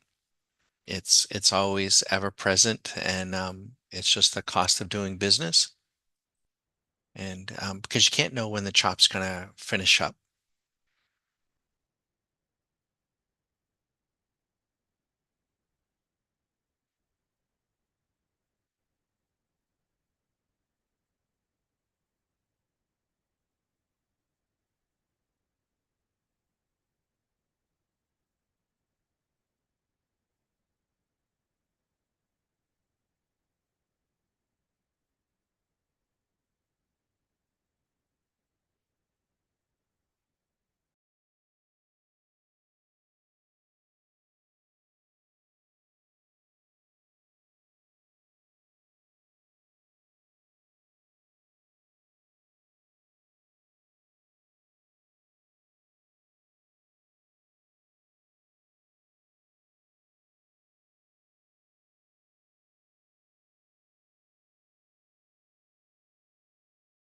Tomorrow will be even choppier.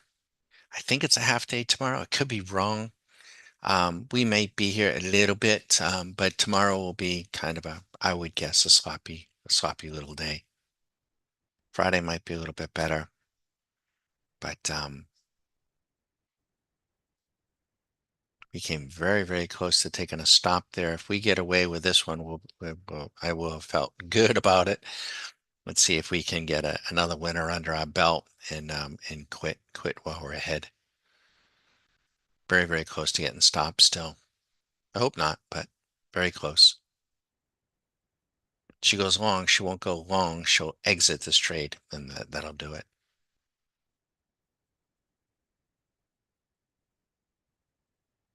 It's out of our hands right now.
Well, we came very, very close to getting knocked out. We're still up to bat. We're still batting. And let's see if we can cheer this one on. There's not much we can do. It's out of our hands. I'm not gonna close it. And she could drop 5 boxes and put 500 bucks in, or she could, let's see what it does.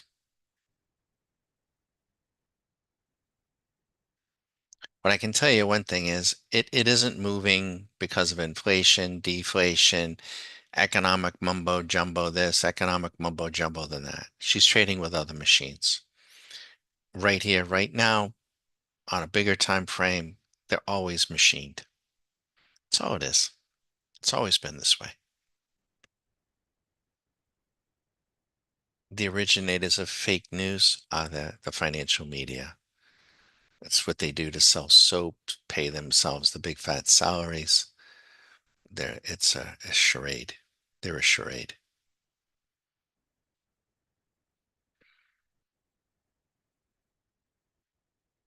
Huge contract, but the Bitcoin contract, if you had gotten short at 115 today, you're up $6,700, 6,800.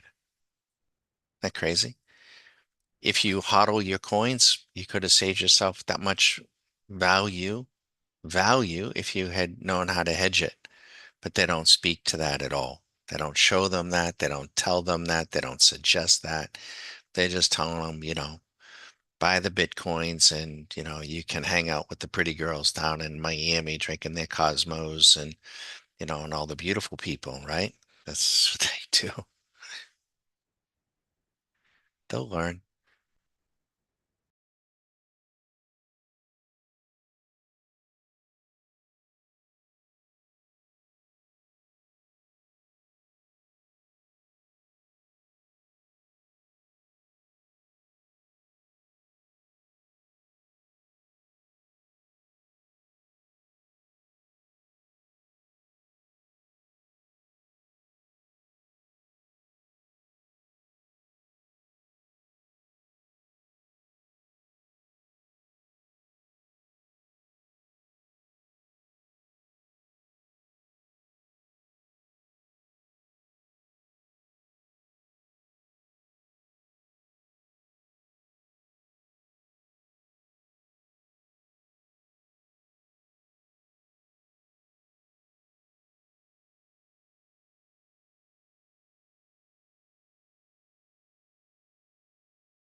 Okay, everyone. We're done. We're done. We took a losing trade on that one. We finished up for our little session. We took a $300 loss on that one. So we started with about 435, 150 bucks. You know what? We'll take it, call it a day. It's 3 o'clock. We're done. And there wasn't much of a day. It's going to happen, but at least we didn't lose, and at least we didn't lose big. And but we stuck around just maybe a little longer than we should have, but we gave it a go. I'm Bang It On. This is Stock Market Caddy. We invite you to visit the site. We can't control what the market does. We can't. The only thing that we can control is what we do. What markets you trade. Do you have 5 to 7 markets a day that you're prepared to trade? Do you know what leverage you're going to use? Do you know what days you're going to trade? Do you know what hours you're going to trade?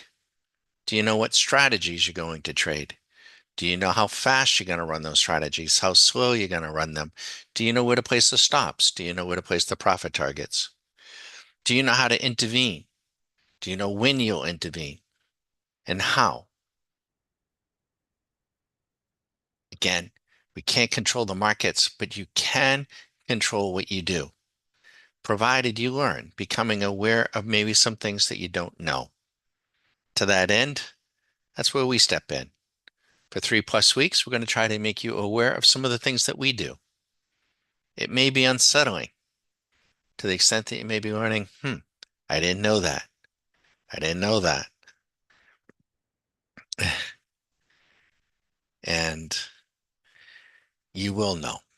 We're going to lay it out for you. And then you'll have a process. We're going to try to set you up for trading success. So the most valuable commodity of all is time. Can't be bought, can't be sold, can't be traded, but it can be wasted, and we don't want to waste it. With that, we're going to say thank you for stopping by. Have a wonderful Thanksgiving. Probably won't be back up maybe until maybe Friday. And feel free to reach out. You're welcome to call anytime. 813-758-8263. Have a great holiday, everyone.